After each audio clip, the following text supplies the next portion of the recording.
अल्हम्दुलिल्लाहि रब्बिल आलमीन वस्सलातु वस्सलामु अला सय्यिदिल अंबिया वल मुरसलीन व अला आलिहि व अस्हाबिहि अजमईन इला यौमिद्दीन।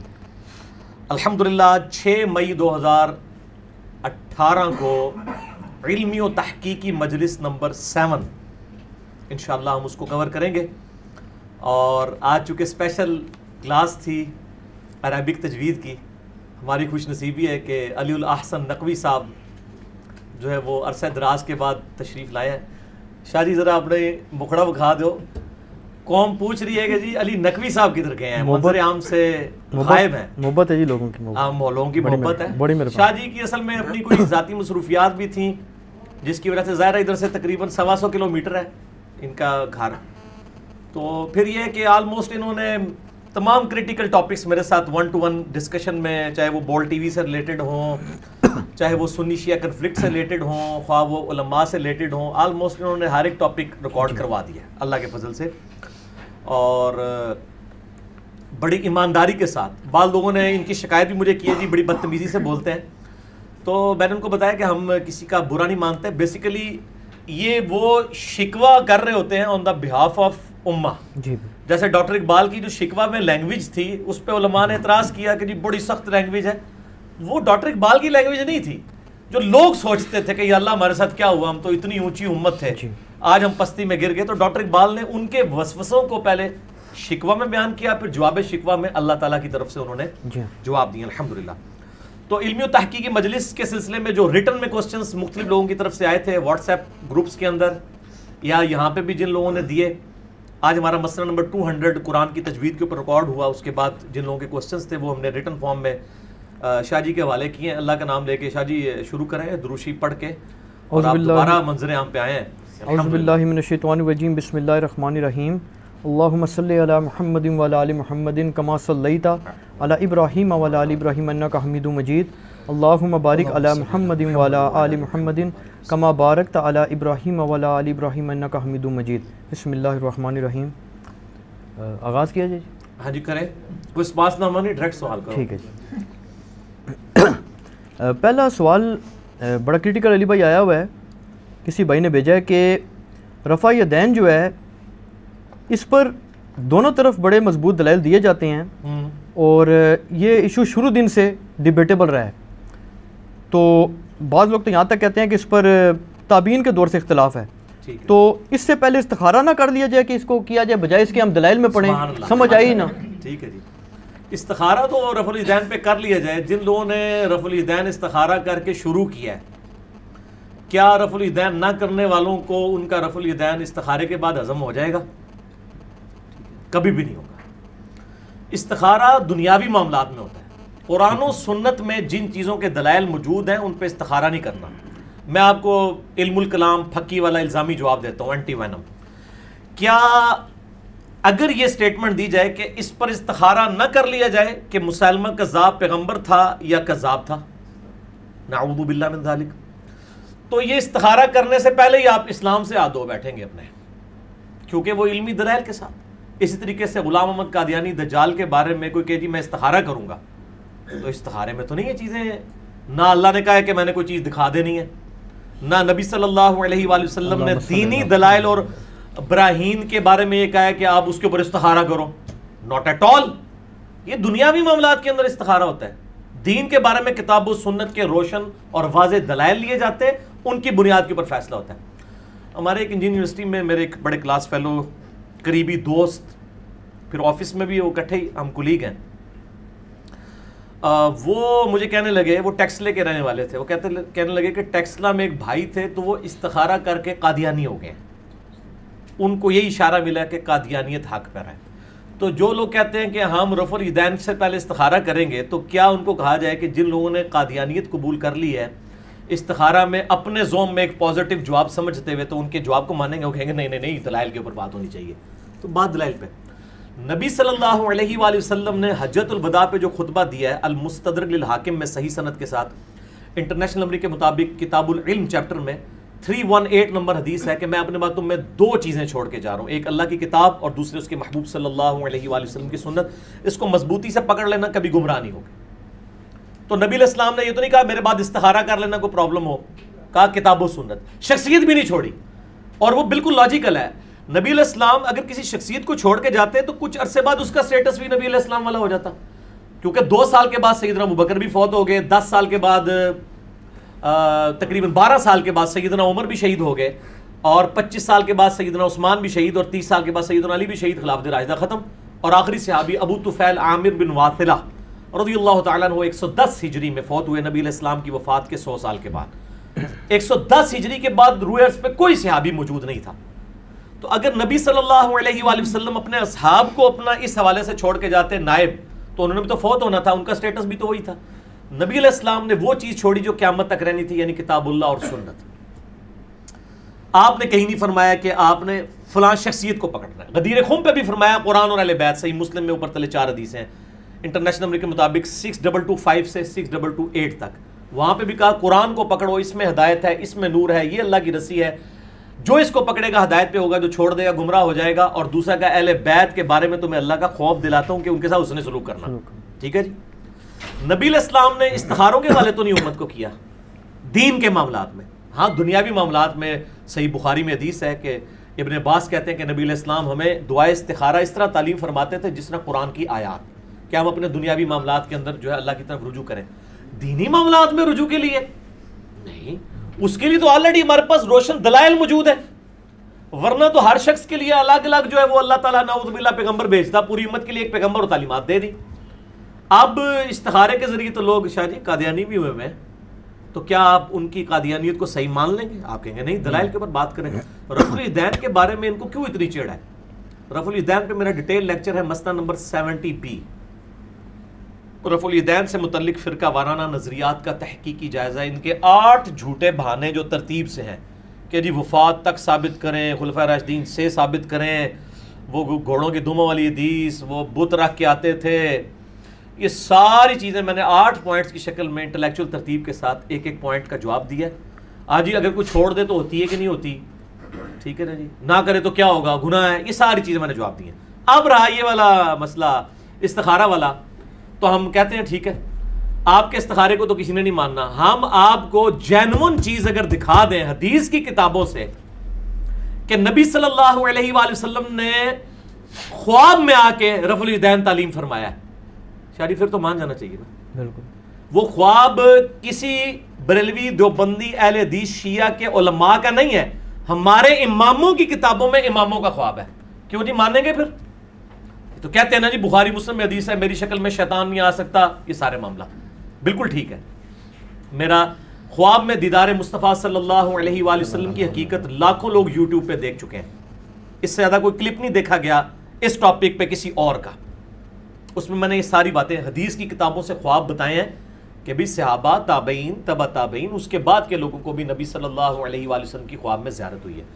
हम हदीस की किताब से ख्वाब दिखाते हैं, इस्तिखारा से भी अगली चीज़। इस्तिखारे का तो पता नहीं जवाब आए ना आए, कई बार वो कहते हैं लाल रंग नजर आएगा, सब्ज रंग, इस तरह कोई चीज़ नहीं, वो सिर्फ एक दिल ठुक जाएगा आपका। बुखारी में आप किताबुद्दावात चैप्टर में और मिशकात में भी नफली नमाज वाले चैप्टर में इस्तिखारा की दुआ निकाल लें, उसमें सिंपल ये है कि अल्लाह अगर ये मेरे लिए दुनिया आखिरत और मईशत के एतबार से बेहतर चीज़ है तो मेरे लिए इसको कर दे और मुझे इस पर राज़ी कर दे, और अगर बेहतर नहीं इसको मुझसे दूर कर दे, मुझे इससे दूर कर दे, सिंपल इज़ डैट। तो अगर हम हदीस की किताबों से कोई ख्वाब दिखा दे शाह जी, जो नबी सल्लल्लाहु अलैहि वसल्लम ने खुद ख्वाब में आके रफ़ुल यदैन तालीम किया हो, और किसी ऐसे बंदे को किया हो जो पहले रफ़ुल यदैन नहीं करता था, फिर पीछे गुंजाइश रह जाएगी। तो ख्वाबों वाली जितनी सरकारें हैं, फिर हम उनको कहेंगे सरकार आ जाओ मैदान इच। मेरे भाई हदीस की, अहले सुन्नत की चंद बड़ी किताबों में से एक किताब है सुनन दारक़ुतनी, इमाम अली बिन उमर, अबुल हसन अली बिन उमर अद-दारक़ुतनी, अल-मुतवफ़ा 385 हिजरी, 4वीं सदी हिजरी के अंदर अहले सुन्नत के बड़े आइम्मा में से हैं। और हदीस की फील्ड में, अस्मा और रिजाल की फील्ड में जो नाक़िदीन मुहद्दिसीन समझे जाते हैं ना, जिन्होंने बुखारी और मुस्लिम के ऊपर भी नक़्द किया है और पूरा उसके ऊपर यानी एनालिसिस करके उन्होंने उनकी अहादीस के ऊपर हुक्म लगाए, उनमें से एक ये भी है। हाँ जी जनाब शाह जी, अगर वो आपको ख्वाब दिखा दिया जाए हदीस की किताब से तो किसी इस्तिखारे की ज़रूरत नहीं रहेगी। इमाम अबुल हसन अली बिन उमर अद-दारक़ुतनी अल-मुतवफ़ा 385 हिजरी ने किताब लिखी है सुनन दारक़ुतनी। 4898 अहादीस का मजमू है, ऑलमोस्ट 5000। उसमें उन्होंने बकायदा नमाज के चैप्टर में एक रफ़ुल यदैन वाला चैप्टर बांधा है, जिसमें उन्होंने बकायदा एक ख्वाब लिखा है नबी सल्लल्लाहु अलैहि वसल्लम के रेफरेंस से। उस्मान भाई जरा दारक़ुतनी पीछे देखो पई होगी, मैं दिखाई दें HD कैमरे में, कल को ये ना कहें यार इसने एवं ख्वाब बयान कर दिया, कहीं लिखा नहीं हुआ।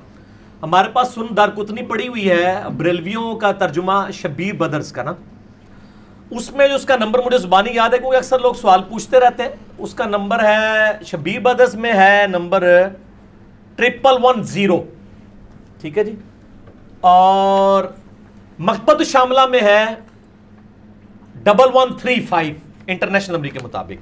ये सुनन दारक़ुतनी है जी शब्बीर बदर्स की, सबसे बड़ा पाकिस्तान में बरेलवियों का इदारा है जो कि अहादीस की किताबें छाप रहा है।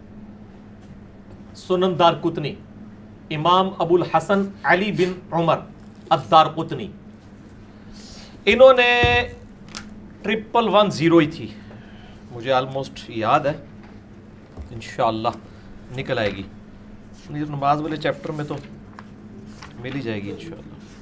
1110, हाँ जी, लो जी, पहले तो ये वाले आखिरी इसकी अरबी कवर करनी है, फिर ऊपर से दूसरे पेज की उर्दू, इसकी अरबी आखिरी वाले की 1110 हदीस का नंबर है। पहले इसको कवर करें आप नीचे, और फिर ऊपर उर्दू तर्जमे वाला भी पोर्शन इसका कवर करना है। मैं इसको एक बार यूं सामने रख देता हूं आपके, यानी आपके जो राइट वाला पेज है उसकी आखिरी अरबी, और जो आपके लेफ्ट पे पेज है उसके ऊपर वाले अल्फाज। बल्कि फरहान भाई इसका बाद में आप इमेज लें ना और ओरिजिनल इमेज डालें, क्योंकि ये तो बड़े काम की चीज़ है इंशाअल्लाह ताला। इस्तिखारे की आंदा रफ़ुल यदैन पे कोई बात ही नहीं करेगा, वो कहेंगे यार रहने दो, ए नहीं ऐसी आता नहीं।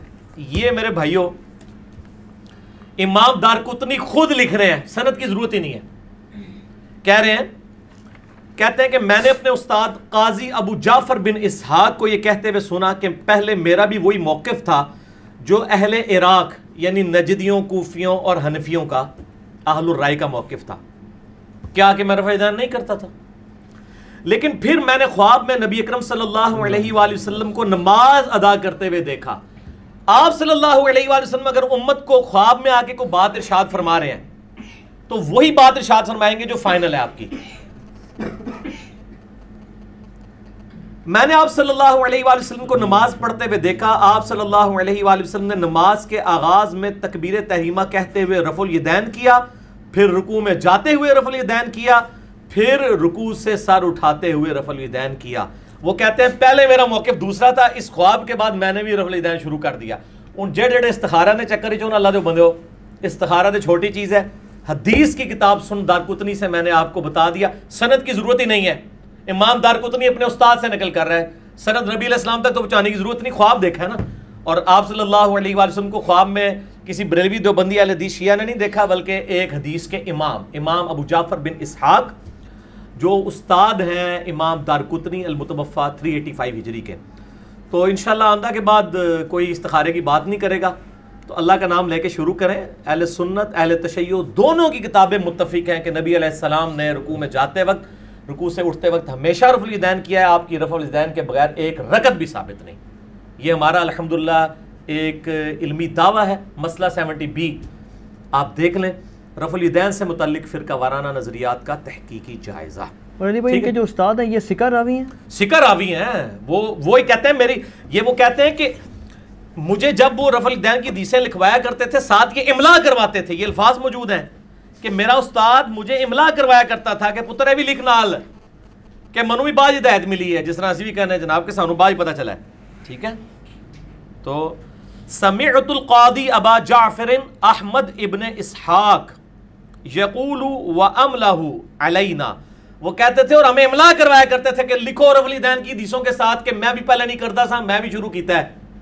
पीछे क्या रह गया? ठीक है जी, ये तो इंशाल्लाह जब ये क्लिप चढ़ेगा ना लाखों लोगों तक पहुंचेगा। इसका जवाब तो जी इलियास गुमन साहब से और अब्बास रज़वी साहब से लेना बहुत जरूरी है। हमें किसी से जवाब लेने की जरूरत नहीं है। उसकी वजह यह है कि ये सवाल तो है नहीं है, ये तो दलील है। दलील का जवाब नहीं होता, वाज़ेह दलील है। ठीक हो गया, आगे चलिए। अगला सवाल आया जी कि क्या ये शाह जी को क्लोज करना जी, लोग बड़े सहके है शाह जी हंसते हैं नहीं इरफान साहब जरा उठ के, क्या ये सही सनद से साबित है कि हज़रत अबू बकर सिद्दीक़ रज़ी अल्लाह ताला अन्हु ने वसीयत फरमाई थी कि मेरी मैयत को रोज़ा रसूल सल्लल्लाहु अलैहि वसल्लम के बाहर रख देना और अगर इजाज़त मिल जाए तो मुझे रसूल पाक सल्लल्लाहु अलैहि वसल्लम के साथ दफन कर देना, और फिर इजाज़त मिल गई तो रसूल पाक सल्लल्लाहु अलैहि वसल्लम के साथ तदफीन कर दी गई। हाँ, वो ये कहते हैं कि जी वो रोज़ा शरीफ से आवाज़ आई कि हबीब को हबीब से मिला दो। ये मेरे भाइयों ये तारीख़ी रवायतें, हदीस में कहीं ये मौजूद नहीं है, ये बिल्कुल झूठ है और इसका मैं झूठ होना साबित करूँगा। मुझे बताएं कि सैयदना अबू बकर सिद्दीक़ रज़ियल्लाहु ताला अन्हु का ये जो वाक़या कहते हैं, इसमें अल्फाज मौजूद हैं कि अगर नबी अलैहिस्सलाम के रोज़ा शरीफ से आवाज़ आई तो मुझे वहीं दफना देना, अदरवाइज़ मुझे मुसलमानों के कब्रिस्तान में दफना देना।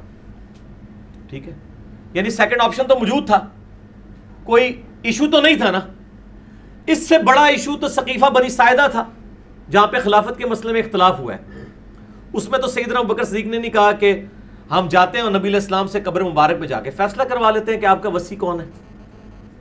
ये तो मसला ही छोटा है, ये तो उनका जाती मसला था और उसका सलूशन भी उन्होंने खुद दिया कि आवाज आए तो ठीक, नहीं तो मुझे वहां दफन कर, जहां कोई दूसरा सलूशन ही नहीं है। और आज तक सुन्नी शिया तफरीक उम्मत के अंदर है, उसमें तो कोई मशवरा नहीं दिया। फिर अम्मा आयशा रज़ियल्लाहु ताला अन्हा उसी मुबारक गुजरे में 47 ईयर्स तक हयात रही है, 58 हिजरी में फौत हुई है। जंग जमल के लिए जब निकली हैं, वो तो हौप पे जब कुत्ते भौंके तो उनको ख्याल आया कि मुझे वापस जाना चाहिए। नबी अलैहिस्सलाम से मशवरा कर लेती कब्र मुबारक पे, उनके तो कहीं दिमाग में वसवसा भी नहीं था कि ये भी कोई कम्युनिकेशन होती है। बिल्कुल झूठा वाक़या, और इसका झूठ होना मैं साबित करता हूं सही बुखारी से। सही बुखारी के अंदर सैयदना उमर की शहादत के ऊपर जो डिटेल्ड हदीस मौजूद है, कोई 7-8 सफ़ों की। हमारा रिसर्च पेपर 5B वाक़या करबला का हकीकी पस मंज़र 72 सहीहुल इस्नाद हदीस की रोशनी में, उसके स्टार्ट में मैंने वो हदीस डाली हुई है। सैयदना उमर फारूक रज़ियल्लाहु ताला अन्हु का जब ज़ख्म लगे उसके बाद कुछ दिन वो जिंदा रहे। बुखारी में पूरे मिन्नवान इसी तरीके से अल्फाज मौजूद हैं। जब उनको ये यकीन हो गया कि वो दूध पीते थे तो वो आंतों के रास्ते निकल जाता था कि अब मैं जानवर नहीं हूँगा इस तकलीफ़ की वजह से, उन्होंने अपने बेटे को बुला के कहा कि बेटा उम्मुल मोमिनीन सैयदा आयशा के पास जाओ और उनको कहना कि उमर बिन खत्ताब कहता है, ये ना कहना कि अमीरुल मोमिनीन कहता है। आई एम नो मोर अमीरुल मोमिनीन, मैं अब अमीरुल मोमिनीन नहीं हूँ। 6 रुकनी कमेटी बना दी है, अली, उस्मान, तलहा, जुबैर, साद इब्न अबी वक़ास, अब्दुर्रहमान बिन औफ रज़ियल्लाहु अन्हुम अजमईन व अलैहिमुस्सलाम। तो ये कहना उमर बिन खत्ताब, कहीं वो इसको उल अम्र मिनकुम यानी खलीफा वक्त का हुक्म समझ के ना कबूल करें। कहना उमर अर्ज करता है कि वो अपने 2 साथियों के साथ दफन होना चाहता है। तो सैयदना उमर को चाहिए था, वो कहते हैं कि मेरे पहले तो प्रेसिडेंट सेट हो चुका हुआ है कि हज़रत अबू बकर के लिए भी आवाज़ आई थी, मेरे लिए भी आ जाएगी, तो मेरे भी भैया जाके वहां रख देना। सर झूठ के पाँव नहीं होते, ये सही बुखारी में है। ठीक है जी।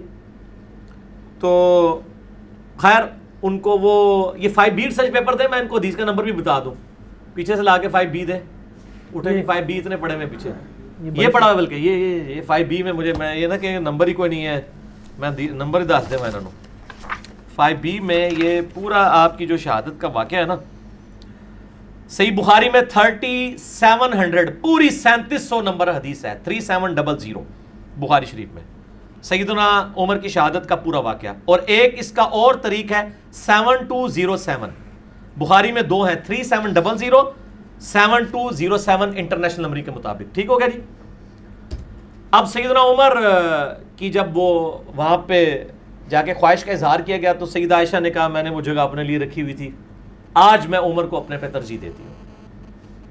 और फिर सैयदना उमर को वहां पे दफन किया गया। यहाँ पे तो कोई प्रेसिडेंट सेट नहीं था, होना चाहिए था कि अगर एक प्रेसिडेंट सेट था उसके मुताबिक अमल किया जाता, वो है ही भी उठा है, कुछ नहीं था। ठीक है।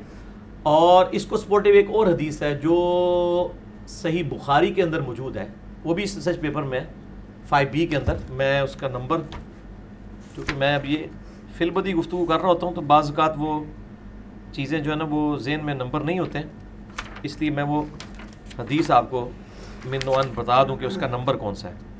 हाँ जी, सही बुखारी के अंदर मौजूद है और सही मुस्लिम के अंदर भी मौजूद है। सही बुखारी में है 3677, सही मुस्लिम में 6187 और हमारे रिसर्च पेपर पे 04 नंबर है। जो पिछली थी वो 03 नंबर थी, कि अब्दुल्लाह इब्न अब्बास कहते हैं कि मैं सैयदना उमर की मैयत के पास बैठा हुआ था और लोग ज़ारो कतार रो रहे थे और हज़रत उमर की मैयत पे उनके लिए तारीफ़ी कलिमात कह रहे थे कि जी आपके इस्लाम को ये फौकियत मिली, ये हुआ, रोमन पर्शियन अम्पायर गिर गई। कहते हैं इतने में एक शख्स मेरे पीछे आया, उसने अपनी कोनी का सहारा मेरे कंधे पे लिया और उसने मुझे कहा सैयदना उमर की मैयत को मुखातिब करके कि ए उमर, मुझे यकीन था कि तुम अपने दो साथियों के साथ जा मिलोगे, क्योंकि मैंने नबी सल्लल्लाहु अलैहि वसल्लम से अक्सर ये सुना था कि मैं अबू बकर और उमर फलां जगह गए, मैं अबू बकर और उमर ने ये किया, मैं अबू बकर और उमर दाखिल हुए, मैं अबू बकर और उमर वहाँ से निकले अलैहिमुस्सलाम अजमाइन। तो मुझे यकीन था कि आप अपने दो साथियों से जा मिलेंगे, मुराद ये कि आप उनके साथ ही दफन होंगे और फ़ौरन कंसेक्टिव बाद अब आपको वहाँ पे एक मकाम मिलने वाला है। तो सैयदना इब्न अब्बास कहते हैं मैंने जब मुड़ के देखा तो सैयदना अली थे जो ये तारीफ़ी कलिमात सैयदना उमर के लिए कह रहे थे रज़ियल्लाहु ताला अन्हु अलैहि सलाम, और ये मिलता जुलता खुतबा नहजुल बलागा में भी मौजूद है। मेरा मसला नंबर है 162A, खिलाफत राशिदा के 30 साल नहजुल बलागा में मौला अली अलैहिस्सलाम के 5 खुतबात की रोशनी में ये खुतबा इससे मिलता जुलता सैयदना उमर की शान में नहजुल बलागा में भी अहले तशय्युअ के यहाँ भी मौजूद है। तो यहाँ पे भी सैयदना अली ने क्या क्या, मैं अबू बकर उमर, नबी अलैहिस्सलाम फरमाते थे, तो अगर अबू बकर के लिए आवाज़ आ गई थी तो उमर के लिए भी आनी चाहिए थी। ये दूसरी मेरी लॉजिक है कि नबी अलैहिस्सलाम हज़रत अबू बकर और उमर का नाम इकट्ठा लिया करते थे, उनको एक स्टेटस पे फाइज करते थे, और आज भी उन दोनों की कब्रें नबी अलैहिस्सलाम के पहलू में अल्हम्दुलिल्लाह क़यामत दिन भी ज़ाहिर है इकट्ठे ही वहाँ से उठाए जाएंगे। तो अगर एक के लिए था तो दूसरे को तो और कॉन्फिडेंस होना चाहिए था कि भाई हज़रत अबू बकर के लिए भी था, मेरे लिए भी आवाज़ आ जाएगी। या वो कह देते कि जी मुझे पता नहीं आवाज़ आती है कि नहीं आती है, तो मेरा तो अम्मा आयशा से ही पूछ लो, तो झूठ के पाँव नहीं होते। ये सब के सब झूठे वाक़यात हैं, ठीक, और ये मतलब हदीस की किताबों में मौजूद नहीं है। ये ख़साइसुल कुबरा एक किताब है, उसके अंदर यानी नकल किया गया, और हम तो पहले ही कहते हैं कि ये इस तरह की किताबों ने जो है ना उम्मत के अकायद ख़राब किए। ठीक है, अगला सवाल है जी, ये जिसने भेजा है वो उसने सुना होगा यकीनन कि जो हिंदू किस्म के लोग हैं ना या मुलीदीन वगैरह, अच्छा, वो ये एतराज़ात करते हैं कि यार आप मुसलमान दूसरों को मुशरिक कह देते हैं, बिलखुसूस हिंदुओं को, जबकि काम आपके भी सारे फिज़िकली देखने में तो वैसे ही हैं। मसलन वो कहते हैं जी कि आप भी पत्थर की पूजा करते हो, हम जब बुत पत्थर का बना के कहते हो हम मुशरिक कह देते हो। दूसरा कहते हैं कि जी आप भी जाते हैं वहाँ जाके अपने बाल वगैरह मुंडवा लेते हैं, टिंड करा लेते हैं, और जब हम इसमें गंगा पे जाते हैं और वहाँ जाके बाल कटवा लेते हैं, आप भी पानी से नहा लेते हैं, हम भी नहा लेते हैं, तो हमें मुशरिक हो जाते हैं, आप जनाब मुहिद बन जाते हैं। इसमें क्या फ़र्क है? जी सवाल तो उनका लॉजिकल है। फरहान भाई ये साथ हेडफोन भी थोड़ी थोड़ी देर बाद लगाते रहें जब आप इधर उधर करते हैं कि आवाज़ मिस ना हो जाए, ठीक हो गया? ये लॉजिकली तो सवाल उनका बिल्कुल सही है। अब हम इसको एड्रेस करते हैं लॉजिकली।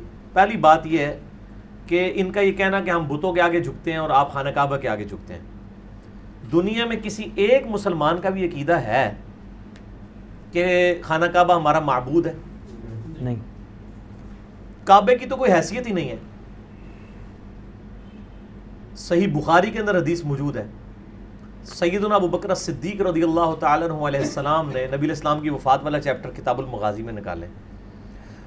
नबी अलैहिस्सलाम की मैयत मुबारक के ऊपर जो खुतबा दिया है उसमें क्या अल्फाज हैं? मन काना यअबुदु मुहम्मदन फ़इन्न मुहम्मद क़द मात। जो कोई मोहम्मद सल्लल्लाहु अलैहि वसल्लम की इबादत करता था वो जान ले कि मोहम्मद सल्लल्लाहु अलैहि वसल्लम फौत हो चुके हैं। मन काना यअबुदुल्लाह फ़इन्नल्लाह हय्युल ला यमूत। और जो कोई अल्लाह की इबादत करता है वो जान ले कि अल्लाह ताला जिंदा है, उसे कभी मौत नहीं आएगी। शाह जी, क्या नबी अलैहिस्सलाम की कोई इबादत करता था उस ज़माने में? नहीं करता। तो सैयदना अबू बकर ने ये फ़र्जी खुतबा क्यों दिया है? तौहीद को इस्टेब्लिश करने के लिए, क्योंकि इससे पहले एक बहुत बड़ा वाक़या हो चुका हुआ था जो आज तक हम भुगत रहे हैं कि आज दुनिया में 2.25 अरब इंसानों ने हज़रत ईसा अलैहिस्सलाम के नाम के ऊपर शिरक खड़ा किया हुआ है। तो हज़रत ईसा अलैहिस्सलाम के नाम पे उनका कसूर नहीं है। कहीं ऐसा ना हो कि ईसा अलैहिस्सलाम के बाद नबी अलैहिस्सलाम की उम्मत भी उनके साथ वही काम ना शुरू कर दे। जो सही बुखारी में हदीस है, देखना मेरी शान को उस तरह बुलंद ना करना जैसे ईसाइयों ने हज़रत ईसा अलैहिस्सलाम को डिविनिटी में क्लेम कर दिया, मैं अल्लाह का बंदा और उसका रसूल हूँ, मुझे अल्लाह का बंदा और उसका रसूल कहना। नबी अलैहिस्सलाम अपनी उम्मत को समझा रहे थे और सैयदना अबू बकर ने तो हक अदा कर दिया। यानी एक फर्जी बात कर दी कि अगर कोई करता था जान ले, अब छोड़ दे कि नबी इस्लाम फौत हो चुके हैं। जो फौत हो जाए, जिसे मौत आ जाए, उसकी इबादत नहीं हो सकती। अल्लाह जिंदा है, उसको मौत नहीं आएगी। तो नबी इस्लाम के बारे में डिविनिटी नहीं क्लेम की उम्मत ने। रहा काबा, तो मुस्नद अहमद में सही सनद के साथ हदीस मौजूद है कि नबी अलैहिस्सलाम ने खाने काबे को मुखातिब करके कहा कि काबतुल्लाह तेरी बड़ी इज्जत है, लेकिन अल्लाह के नजदीक एक मुसलमान का दिल दुखाना इससे ज्यादा बड़ा जुर्म है कि कोई शख्स काबे की ईंट से ईंट बजा दे, वो छोटा जुर्म है। यानी नबी अलैहिस्सलाम कह रहे हैं कि काबे को तोड़ देना, तबाह बर्बाद कर देना, ये छोटा जुर्म है, मुसलमान का दिल दुखाना बड़ा जुर्म है। क्या कोई हिंदू ये स्टेटमेंट देगा कि हमारे बुतों को तोड़ना ये छोटा जुर्म है और हिंदू का दिल दुखाना बड़ा है? वो तो उसको माबूद के बुत मान रहे हैं। तो अगर मुसलमानों को ये तालीम दी जाती, फिर हर साल 2 दफा गिलाफे काबा चेंज होता है। मेरा एक दफा मुहर्रम में होता है और एक दफा रमजान शरीफ में, और वो खाना काबे के ऊपर चढ़े हुए होते हैं गिलाफे काबा चेंज करने वाले लोग। ठीक है जी। तो क्या हिंदू अपने बुतों के ऊपर चढ़ेंगे, उनको अपने पांव के नीचे रोन देंगे? मुसलमान तो रोंद रहे होते हैं, यही पूरी दुनिया को मैसेज दे रहे होते हैं कि ये हमारा माबूद नहीं है, ये भी पत्थर है। फिर बुखारी और मुस्लिम में हदीस है, सैयदना उमर ने काबे की तो चले, काबा तो जाज इब्न यूसुफ ने बनाया हुआ है ना, पत्थर तो जाज इब्न यूसुफ के हैं जो आखिरी तामीर हुई है। खाने काबे में सिर्फ एक पत्थर है जो मुतबर्रक है, आसमान से उतारा गया याकूत है, जो जामिया तिर्मिज़ी में हदीस है, वो है हजर अस्वद जी। बाकी सारे दुनिया के पत्थर हैं, वो जन्नत का पत्थर है। इसीलिए चूमना भी सिर्फ उसको होता है और किसी पत्थर को चूमना नहीं होता। तो जन्नती पत्थर जो उसमें नसब है हजर अस्वद, उसके बारे में बुखारी मुस्लिम में हदीस है, सैयदना उमर तवाफ़े काबा के दौरान उसके पास आए और कहा है हजर अस्वद तू एक पत्थर ही है, ना किसी को नफा दे सकता है ना नुकसान। क्या हिंदू अपने बुतों को कहते हैं पत्थर ही हो, तुसी क्या कर सकते हो? अगर ये वो कहना शुरू कर दें तो हमारे वाली डॉक्ट्राइन पे अमल करेंगे ना। बाकी काबे के पत्थरों की तो कोई हैसियत ही नहीं है। हजर अस्वद को सैयदना उमर बुखारी मुस्लिम दोनों में कह रहे हैं तू एक पत्थर है, ना नफा दे सकता है नुकसान। अगर मैं नबी इस्लाम को चूमते हुए ना देखता तो ना चूमता। एक चीज क्लियर कर दी, नफा नुकसान नहीं दे सकता, चूमना एक सुन्नत है। जैसे किबला सिंबल ऑफ यूनिटी है, जस्ट हम किबले को सजदा नहीं कर रहे होते, किबले की तरफ सजदा कर रहे होते हैं, ठीक है, ताकि मुसलमानों का एक सिंबल ऑफ यूनिटी रहे, ना कि हम उसके आगे उसको पत्थर समझ के तो उसको सजदा कर रहे होते हैं ना। वरना वो तो किबले के जो अपने पत्थर हैं वो तो दुनियावी, उसमें जो सबसे मुतबरक पत्थर है उसका स्टेटस हजरत उमर ने क्लियर कर दिया, बाकी पत्थर तो किस शुमार में है फिर जब हजर अस्वद का ही है। इसमें एक आगे कमजोर रवायत है अल-मुस्तदरक लिल-हाकिम में कि सैयदुना अली साथ थे तो उन्होंने कहा कि ए उमर ये नफ़ा भी देता है और नुकसान भी देता है, अहले ईमान की गवाही देगी। ये जाली रवायत है क्योंकि इसमें अबू हारून मतरूक रावी है, कज़्ज़ाब रावी है, वो छोटा हुआ, यानी मुहद्दिसीन ने उसकी हदीसें छोड़ दी थी और ये वाला पोर्शन जो है सही नहीं है, पहला पोर्शन ही बुखारी मुस्लिम में है, वही सही है। ठीक हो गया जी। तो सैयदना उमर ने तो अपना मौक़िफ़ बता दिया। ठीक। अब आ जाए गंगा पे नहाने का। गंगा की सनद कोई किताबों में नाजिल नहीं हुई है और इल्हामी किताबों के अंदर जमजम की सनद मौजूद है। जमजम का जिक्र तौरात के अंदर भी मौजूद है, आज भी आप ओल्ड टेस्टामेंट निकाल के देख लें, और हमारी अहादीस के अंदर भी मौजूद है। और बाकी बाल मुंडवाना, ये सारी चीज़ें चलें, ये छोटी सानवी हैसियत है। असल चीज़ है तौहीद का मसला, और वो ये है कि हम खाना काबा को नहीं पूछते। कोई दुनिया का मुसलमान खाना काबा को अपना माबूद नहीं समझता। ये बेसिकली प्रोपोगंडा 9वीं और 10वीं सदी ईस्वी के अंदर क्रिश्चियनिटी ने इस्लाम के खिलाफ किया था कि ये एक ब्लैक स्टोन है रेगिस्तान में जिसके ये पुजारी हैं।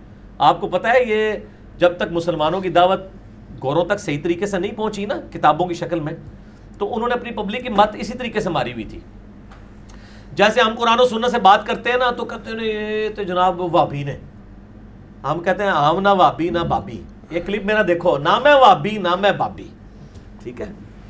जेड़ा भाभी ने उन्होंने पूछो तो तुसी आप भाभी हो, तुसी आपस ही अपने मामला तय करो, असी तो किताबो सुन्नत के मानने वाले। तो एक प्रोपेगेंडे के लिए जहरीले अल्फाज बोले। क्रिश्चियंस ने जब देखा सलीबी जंगें तो वो हार रहे हैं, उन्होंने मुसलमानों के खिलाफ जहर घोला कि ये तो बुत परस्त है, पेगन है, ये अल्लाह को नहीं मानते, ठीक है। जो सानू कहते हैं इमामों नहीं मानते, हालांकि इमामों को हम ही तो मानते हैं। आपके पास तो ये किताबें पढ़ी हुई हैं, हम तो पढ़ी हुई भी हैं और दिखाते भी हैं। तो ये प्रोपेगेंडा किया, ब्लैक स्टोन को पूछते हैं। फिर मुसलमानों ने क्लैरिफिकेशन दी।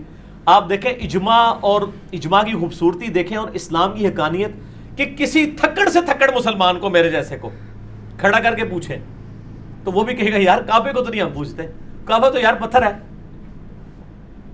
और काबे की डायरेक्शन भी सिर्फ फर्ज नमाज में, नफली इबादत में नबी इस्लाम ने काबे की डायरेक्शन का भी एहतमाम नहीं किया, जिस तरफ सवारी मुड़ रही थी उस तरफ किया।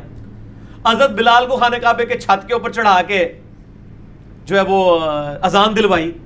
मुस्नद अहमद में आता है मौला अली अलैहिस्सलाम को अपने कंधों पे सवार करके काबे के ऊपर चढ़ाया और बुतों को तोड़वाया, वरना तो मतलब एक मंजनीक रखी जाती, उससे बंदा लटकाया जाता, किधर पैर नहीं लग जाने काबे होते बेरुखती हो जाएगी। और प्रैक्टिकली मुसलमानों ने नाउज़ुबिल्लाह जो कुछ काबे के साथ किया है यजीद ने और हज्जाज इब्न यूसुफ ने, उसने तो रही सही कसर भी निकाल दी। अब भी किसी को यकीन नहीं आता, गो वो एक नेगेटिव काम था, लेकिन मैं ये बताना चाह रहा हूँ कि वो उन्होंने इस चीज़ की परवाह नहीं की है। ठीक, तो ये इनका मौक़िफ़ बिल्कुल बातिल है। ठीक हो गया। अच्छा, जिन कब्रों वगैरह पर शिरक मौजूदा दौर में हो रहा है और उनके मुतल्लिक तवातुर से ये बात, यानी कि जो हमारे इस बिलखुसूस सब कॉन्टिनेंट में कही जाती है कि जी ये बड़े जो है मशहूर औलिया थे और बड़े यानी अच्छे लोग थे और इन्होंने ही मुसलमान किया लोगों को सारों को, तो ये आप क्या समझते हैं कि मतलब है आज के लोग जो कर रहे हैं, क्या इसकी ज़िम्मेदारी उन पर आयद होगी जो कि 4-4, 5-5, 800, 1000 साल पहले दुनिया से जा चुके हैं? देखिए जी, ये जो 800, 1000 साल पहले जा चुके हैं ना जी, उनसे पहले तो हमें उन बुज़ुर्गों को पकड़ना चाहिए जो 800 साल वालों से भी पहले 500 साल पहले गुजर चुके हैं। ये सहाबा, ताबईन, तबा ताबईन, इमाम बुखारी, इमाम मुस्लिम, जिनकी ऑथेंटिसिटी है दुनिया में, जिनकी किताबें मानी जाती हैं। आपके इन लोकल बुज़ुर्गों को दुनिया में कहीं नहीं जाना जाता। यानी इमाम बुखारी का हम नाम लेना, दुनिया के किसी कोने में मुसलमान को पता होगा, लेकिन आप अपने किसी मोहल्ले के, किसी गली के, किसी शहर के बुजुर्ग का नाम लेना दूसरे मुल्क में तो नहीं जानते होंगे। लिहाजा ये सारे लोकलाइज्ड लोग हैं, यानी इंटरनेशनल लेवल के लोग नहीं हैं ये। बाकी रहा कि उनके कायद क्या थे, हमें उसकी डिटेल में जाने की जरूरत नहीं। उनकी किताबें जो हम तक पहुंची हैं वो टेम्पर्ड फॉर्म में भी हो सकती हैं, उसमें कायद तो किताब सुन्नत के खिलाफ है। उनके बारे में हम इसलिए हुक्म नहीं लगा सकते, वो हमारे सामने मौजूद नहीं है। ऐन मुमकिन नहीं उनकी किताब ही ना हो। कितनी गुस्ताखाना इबारतें मैंने हाईलाइट की हैं मसनद 71B के अंदर, इंडिया और पाकिस्तान के बुजुर्गों की 19 गुस्ताखाना इबारात का तहकीकी जायजा। अगर इनकी ये जिद है कि ये किताबें उनकी हैं तो ये बड़ा खतरनाक मामला हो जाएगा। हमारा मौक़िफ़ ये है कि जो मर चुका है, अपने अंजाम को पहुंच चुका है, अच्छा या बुरा अल्लाह ताला के सुपुर्द, हम किसी के बारे में कोई नेगेटिव बात नहीं करते और किसी के बारे में ऐसी पॉजिटिव बात भी नहीं करते कि कल को हमें अल्लाह के हुजूर जवाब दे होना पड़े। हम खामोशी इख्तियार करते हैं। हम आज के दौर के लोग जो अकायद लेके आएंगे उनको किताब और सुन्नत के ऊपर पेश करेंगे। पुराने लोगों का मामला जो है ना वो उनके साथ रहने दें। आप तालीमात को डिस्कस करें कि ये तालीम है। हम तो कहते हैं उनके बारे में जो चीज़ें मंसूब कर रहे हैं वो सही सनद से साबित ही नहीं है। आपसे मैं पूछता हूँ, इस दुनिया में सबसे बड़े बुजुर्ग वो हैं जिनको सबसे ज़्यादा लोग मान रहे हैं। इंसानों में वो बुजुर्ग कौन है? हजरत ईसा अला नबी अलैहिस्सलाम। हमारे नबी अलैहिस्सलाम को कम लोग मानते हैं क्योंकि ईसा इब्न मरियम को 2.25 अरब ईसाई भी मान रहे हैं और 1.5 अरब मुसलमान भी मान रहे हैं। उनके मानने वाले, मानने से मुराद as a personality, as a profit जो भी है, उसमें टेम्पर्ड फॉर्म मिला था। लेकिन दुनिया में सबसे ज्यादा शिर्क किसके नाम पे खड़ा हुआ है? ईसा अलैहिस्सलाम के नाम, begotten son of God, God incarnate's, ये सारा कुछ बोला जाता है। लेकिन क्या ईसा अलैहिस्सलाम के बारे में हम ये कह सकते हैं कि नऊज़ बिल्लाह उनकी ये तालीमात थी? अगरचे उनकी तरफ मंसूब तालीमात शिरकियां हैं, लेकिन कुरान उनके दिफा पे खड़ा हुआ है। ठीक है, बाकी किसी बुजुर्ग के बारे में कुरान नहीं खड़ा हुआ, इसलिए उनके बारे में हम खामोशी इख्तियार करते हैं। ईसा अलैहिस्सलाम का हम गज वज के दिफा करेंगे, वजीहन फिद दुनिया वल आखिरा। अल्लाह ने कुरान में कहा है, लक़द कफ़र अल्लज़ीना क़ालू इन्नल्लाह हुवल मसीह इब्न मरियम, बेशक वो काफिर है जो कह रहे हैं कि ईसा इब्न मरियम जो है वो अल्लाह ही थे। वक़ालल मसीह, जबकि मसीह तो खुद कहते थे, या बनी इसराइल उअबुदुल्लाह रब्बी व रब्बकुम, ए बनी इसराइल इबादत करो उस अल्लाह की जो तुम्हारा भी रब है और मेरा भी। इन्नहु मन युशरिक बिल्लाह फ़क़द हर्रमल्लाहु अलैहिल जन्नह व मअवाहुन नार व मा लिज़्ज़ालिमीन मिन अंसार, बेशक जो कोई शिर्क करेगा अल्लाह ने उस पर जन्नत हराम कर दी, उसका ठिकाना दोज़ख है, वहां उसका कोई मददगार नहीं होगा।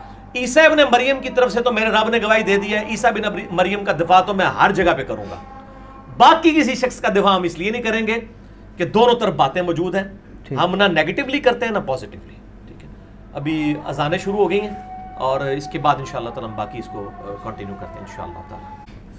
जी शाह जी, अगला सवाल करें। अच्छा अली भाई, इस सवाल से ना ज़िमलन एक मज़ीद मैं क्लैरिफिकेशन कर लूँ ताकि ये बात बिल्कुल कंक्लूड हो जाए।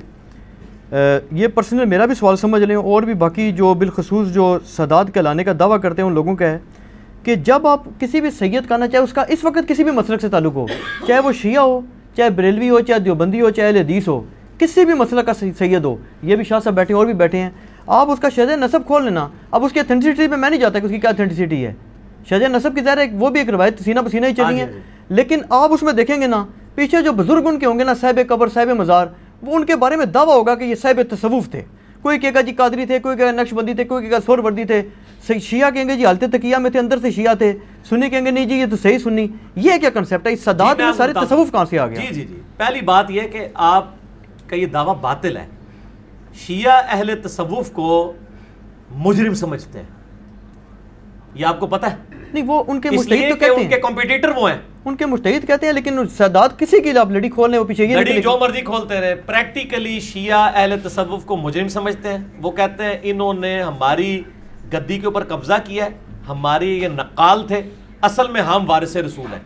तो पहली तो बात ये, उसका सबसे बड़ा सबूत ये मुझे बताएं, सूफियों के बस इस वक्त दुनिया में सबसे बड़े इमामों में से इमाम माने जाते हैं शेख अब्दुल कादिर जिलानी। जी हाँ, उनको शिया माशाल्लाह जिस तरह तबर्राबाजी करते हैं आपको पता है, और नासबी कहते हैं अब्दुल कादिर जिलानी को जी, क्योंकि उन्होंने गुनियत तालिबीन के अंदर ऐसे अल्फाज लिखे हैं कि जिसमें वो बात उस तरफ जाती है, ठीक है ना। उन्होंने बहुत गुलू किया है, ठीक है ना। और भी कई चीज़ें उसमें, मतलब सही चीज़ें भी गलत भी, हम तो हर शख्स से इख्तिलाफ राय रखते हैं। तो सूफियों के सबसे बड़े इमाम को तो शिया सिरे से नहीं मानते अब्दुल कादिर जिलानी को रहिमहुल्लाह ताला, तो बाकियों को तो आप छोड़ दें। तो बाकी ये शजरे वगैरह छोड़ दें। मेरे साथ एक क्लास फेलो था, वो कादियानी था, वो यानी उसके नाम में भी सैयद आता था, है वो सैयद था। तो इसका जवाब मैं वही दूंगा जो ये आवाज़ें कहाँ से आ रही हैं मुझे पीछे से, बंद करें जी आवाज़ें आज, कि हज़रत नूह अलैहिस्सलाम का बेटा, अल्लाह ताला फरमाया ये तेरा बेटा ही नहीं है क्योंकि तेरी तालीबात के ऊपर नहीं है। तो आप पीछे ना जाएं, ये कहते हैं पीछे जाओ, मैं कहना बहुत पीछे जाया करो, तुसी विश्कार अड़दे हो, तुसी पीछे जाते हो 800-900 साल, हम कहते हैं पूरे 1400 साल पीछे जाओ, मौला अली हसन हुसैन तक जाओ और दिखाओ हदीस की किताबों से कि मौला अली किस कब्र से मांगते थे और मौला हुसैन किस सूफी सिलसिले के थे, दिखाएं। ये पीछे नहीं जाते हैं, ये दरमियान में लटके हुए हैं, पीछे हम जाते हैं। पीछे से मुराद क्या 800-900 साल पीछे है, पीछे से जहां से बात स्टार्ट हुई है। हम तो कहते हैं 300 साल के बाद पोल्यूशन आ गई है। बुखारी मुस्लिम में हदीस है सबसे बेहतर जमाना मेरा, फिर सहाबा का, फिर ताबईन का, फिर तबा ताबईन का, उसके बाद झूठे लोग पैदा होंगे। यही तो हमारा मुकदमा है, हमारा ये पूरा चीखो पुकार का मुकदमा ही इसके ऊपर है कि जो 1000 साल पीछे, आप 1100 साल पीछे जाते हैं, वहीं तो खराबी शुरू हुई है। हम कहते हैं थोड़ा जाओ और पीछे जाओ, विश्कार ना अड़ो, पूरा पीछे जाओ, अद्धा पीछे ना जाओ। मजा आया जे ना, पूरा पीछे, असी पीछे जाने, तुम अद्धे पीछे जाने हो, पूरा पीछे टुर जाने जी, तो काम स्टार्ट होया सी। ठीक हो कहते, ठीक है। अच्छा, एक सवाल आया जी कि गैर मुस्लिम ममालिक में जो मुसलमान फोत हो जाएं, उन्हें क्या काफिरों के कब्रिस्तानों में दफनाया जा सकता है या लाजमी उनको अपने ममालिक में वापस भेजा जाएगा? मेरा ख्याल है वापस इन ममालिक में लाने में बड़ा तरद्दुद है। एक डेढ़ 2 हफ्ते तक लाश की बेरुखती होती है और फ्रीजर्स में भी रखते हैं, बाज़ औक़ात बीच में से वो चीज़ें भी रिमूव करते हैं। और यहाँ पे लोग कह रहे होते हैं अपनी सरजमीन तक पहुँच जाए। ओ मेरे भाई, वो चाहे शेर के पेट में जाए, समुंदर के अंदर जाए, हवा में राख बिखर जाए, एयर क्रैश में, अगर वो नेक था तो जन्नत उसको मिल जानी है मरते ही, और अगर वो बद था तो दोज़ख उसको मिल जानी है। आपके पाकिस्तान दफनाने से कोई जन्नत दोज़ख का फैसला नहीं होना। हाँ जी, तो मैं बता रहा था कि वो मतलब जनाजा लाने में यहाँ पे तरद्दुद होता है। फ्रीजर्स के अंदर वो रखते हैं, बस औकात बीच में से सब कुछ निकाल देते हैं। 2 हफ्ते यहाँ पे भी लोग जनाजे के इंतजार में टंगे रहते हैं। बाज़ औकात फिर लाशों से भी बदबू आ रही होती है। बड़े अजीब मामलात होते हैं। जी हाँ, बिल्कुल, ठीक है ना, हमने तो खुद एक्सपीरियंस किया। बिल्कुल, अल्लाह ताला। तो बेहतर यही है कि वो वहीं पे ही आप बेशक काफरों के कब्रिस्तान में ही दफना दें, कोई हर्ज नहीं है। इस तरह की कोई ममानियत नहीं आई है। इवन इस वक्त जो बकी गरकत कब्रिस्तान है, अब्दुल्ला इब्न उबई की कब्र भी वहीं पर है। पहले तो मुश्तरका कब्रिस्तान हुआ करते थे, क्योंकि कब्र का इससे ताल्लुक नहीं कि मुसलमानों का कब्रिस्तान है या गैर मुसलमानों का कब्रिस्तान है। कब्र जो है वो तो मैं आपको अब अगला सवाल कहता हूँ कि यहाँ पे मुसलमानों का कब्रिस्तान की तरह है जी।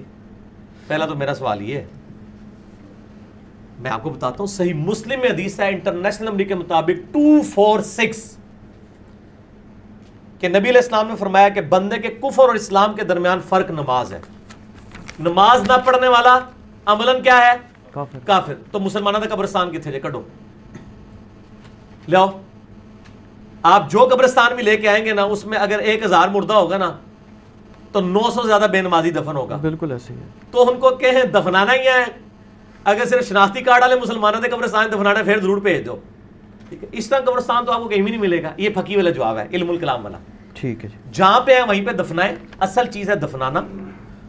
बाकी वो बास कहते हैं नहीं जी काफरों की कब्रों में तो चूंकि अजाब हो रहा होता है तो वहां हमारा मुर्दा ना दफन हो जाए।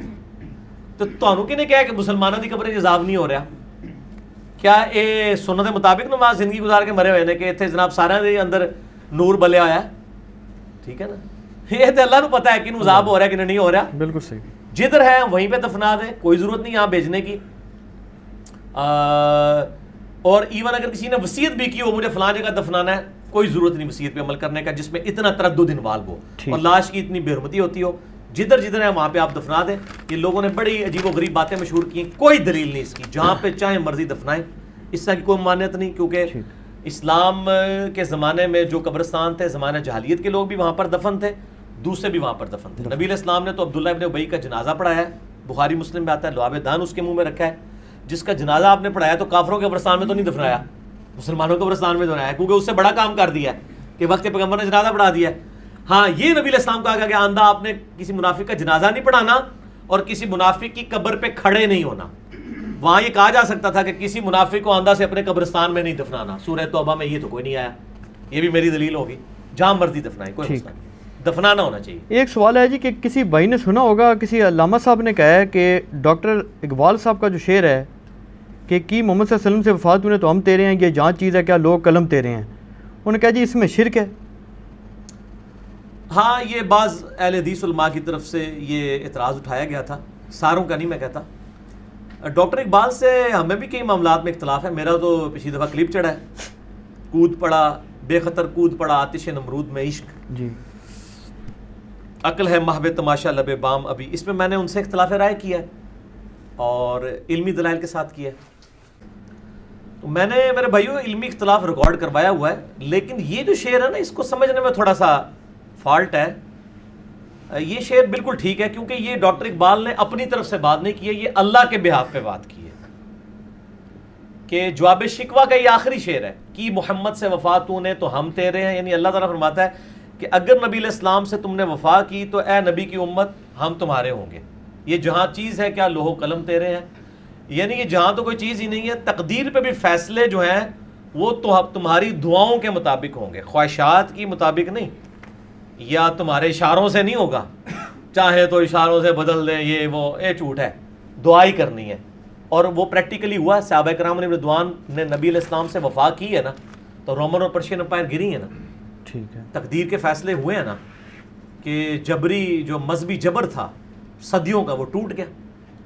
सही मुस्लिम में हदीस है, सैयदना उमर कहते हैं कि मैंने नबी इस्लाम से खुद सुना कि अल्लाह ताला इस कुरान के जरिए कौमों को उरूज देगा और इसके जरिए जवाल।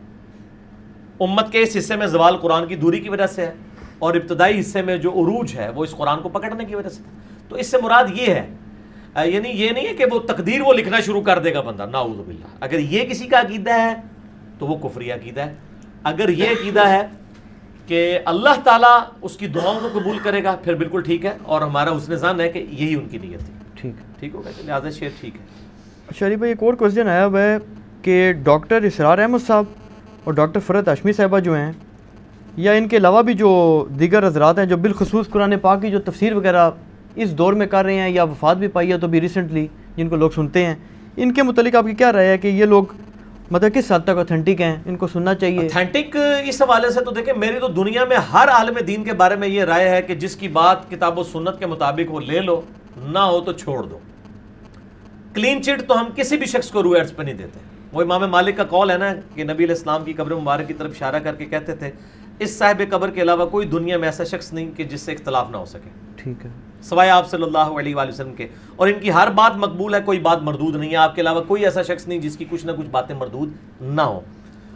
बाकी डॉक्टर इसरार साहब को मैं अपना मुर्शिद मानता हूँ। उनके दिफा पे अगर कोई इल्मी क्लिप्स हैं तो वो सिर्फ मेरे हैं, अहले हदीस के ख़िलाफ़ भी और अहले तशय्युअ के ख़िलाफ़ भी। जो उन्होंने एतराज़ात किए थे मैंने जवाबात दिए हैं। डॉक्टर फ़रत हाशमी को तो मैं वन मैन आर्मी कहता हूँ। अकेली औरत ने इतना बड़ा काम किया है औरतों के अंदर। बल उसमें मेरा मौक़िफ़ ये है कि उनके लेक्चर सिर्फ औरतों को सुनने चाहिए, क्योंकि वो जिस तरीके से गुफ्तगू करती हैं उस तरीके से नबी अलैहिस्सलाम की बीवियों को भी मर्दों से गुफ्तगू करने से मना किया गया है। तो यकीनन वो मर्दों के लिए कर भी नहीं रही होती हैं, वो औरतों के लिए कर रही होती हैं। तो औरतें उनके लेक्चर सुने, और उनकी मस्जिद में काफ़ी अर्सा मैं मतलब जुम्मा भी पढ़ता रहा हूँ। उनके जो हस्बैंड हैं डॉक्टर ज़ुबैर इदरीस, उनसे मेरी मुलाकात भी है, जेंटलमैन है, हम तो उनकी दिल से कदर करते हैं। मैं तो कहता हूँ मौलाना मदूदी रहमहुल्लाह के, मेरा एक तो क्लिप चढ़ा हुआ है मौलाना मदूदी की 2 करामात, डॉक्टर इसरार और डॉक्टर फ़रत हाशमी। डॉक्टर इसरार उनकी शागिर्द, और डॉक्टर फ़रत हाशमी के जो वालिद थे वो मौलाना मदूदी रहमहुल्लाह ताला की जमात के अमीर थे, सरगोदे के, जमात इस्लामी के। अच्छा। उन्होंने अपनी बच्ची की तरबियत की थी ना। और डॉक्टर फ़रत हाशमी का जो फाइनल थीसिस है PhD का हदीस की फील्ड में, वो नासिरुद्दीन अलबानी के पास है। नासिरुद्दीन अलबानी रहमहुल्लाह ताला ने उनको फाइनल थीसिस कराया हुआ है। ठीक है। और ये तो 90s में ही HOD बन चुकी हुई थी इस्लामिक यूनिवर्सिटी की, इस्लामियात के डिपार्टमेंट की, 90s में। लेकिन उन्होंने कहा इधर फायदा नहीं है, फिर उन्होंने लगा अपना सेटअप बना के पूरी दुनिया तक कुरान की आवाज़ पहुंचाइए।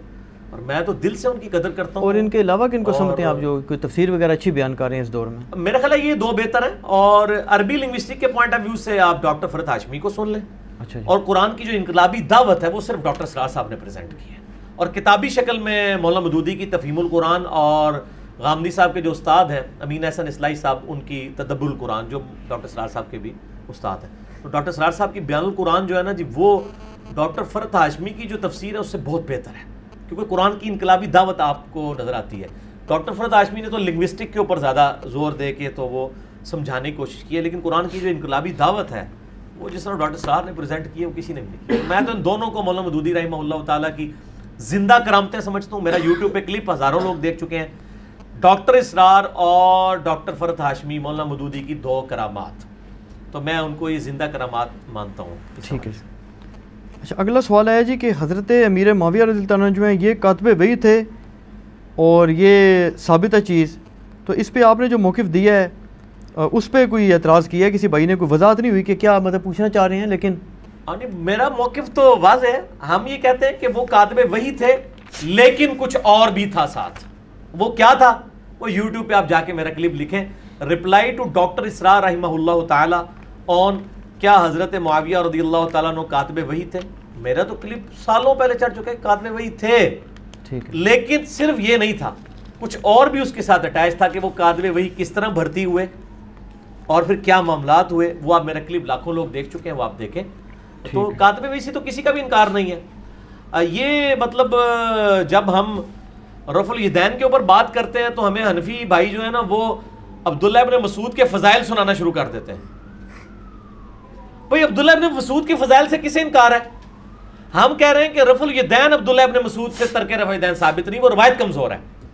तो इस तरीके से कातिबे वही से तो इनकार ही नहीं है। हमारा इशू कुछ और है जो हमारी वीडियो में रिकॉर्डेड है, और मेरा रिसर्च पेपर वाक़या करबला का हकीकी पस मंज़र 72 सहीहुल इस्नाद हदीस की रोशनी में, जिसमें 200 रवायतें अक्सर बुखारी और मुस्लिम से, उसमें हमारा मौक़िफ़ कातिबे वही का मैंने रिटर्न में दिया हुआ है कि कातिबे वही थे, लेकिन और भी बहुत कुछ था साथ। ठीक हो गया। अच्छा भाई, अब तो ये थोड़े से सिंप्लीफाइड किस्म के क्वेश्चन आ गए हैं जिन पे शायद इतनी तफसील भी ना चाहिए हो मेरे ख्याल में।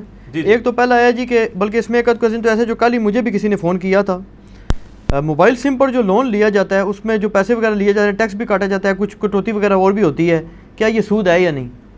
ये बड़ा मुश्किल सवाल है जी।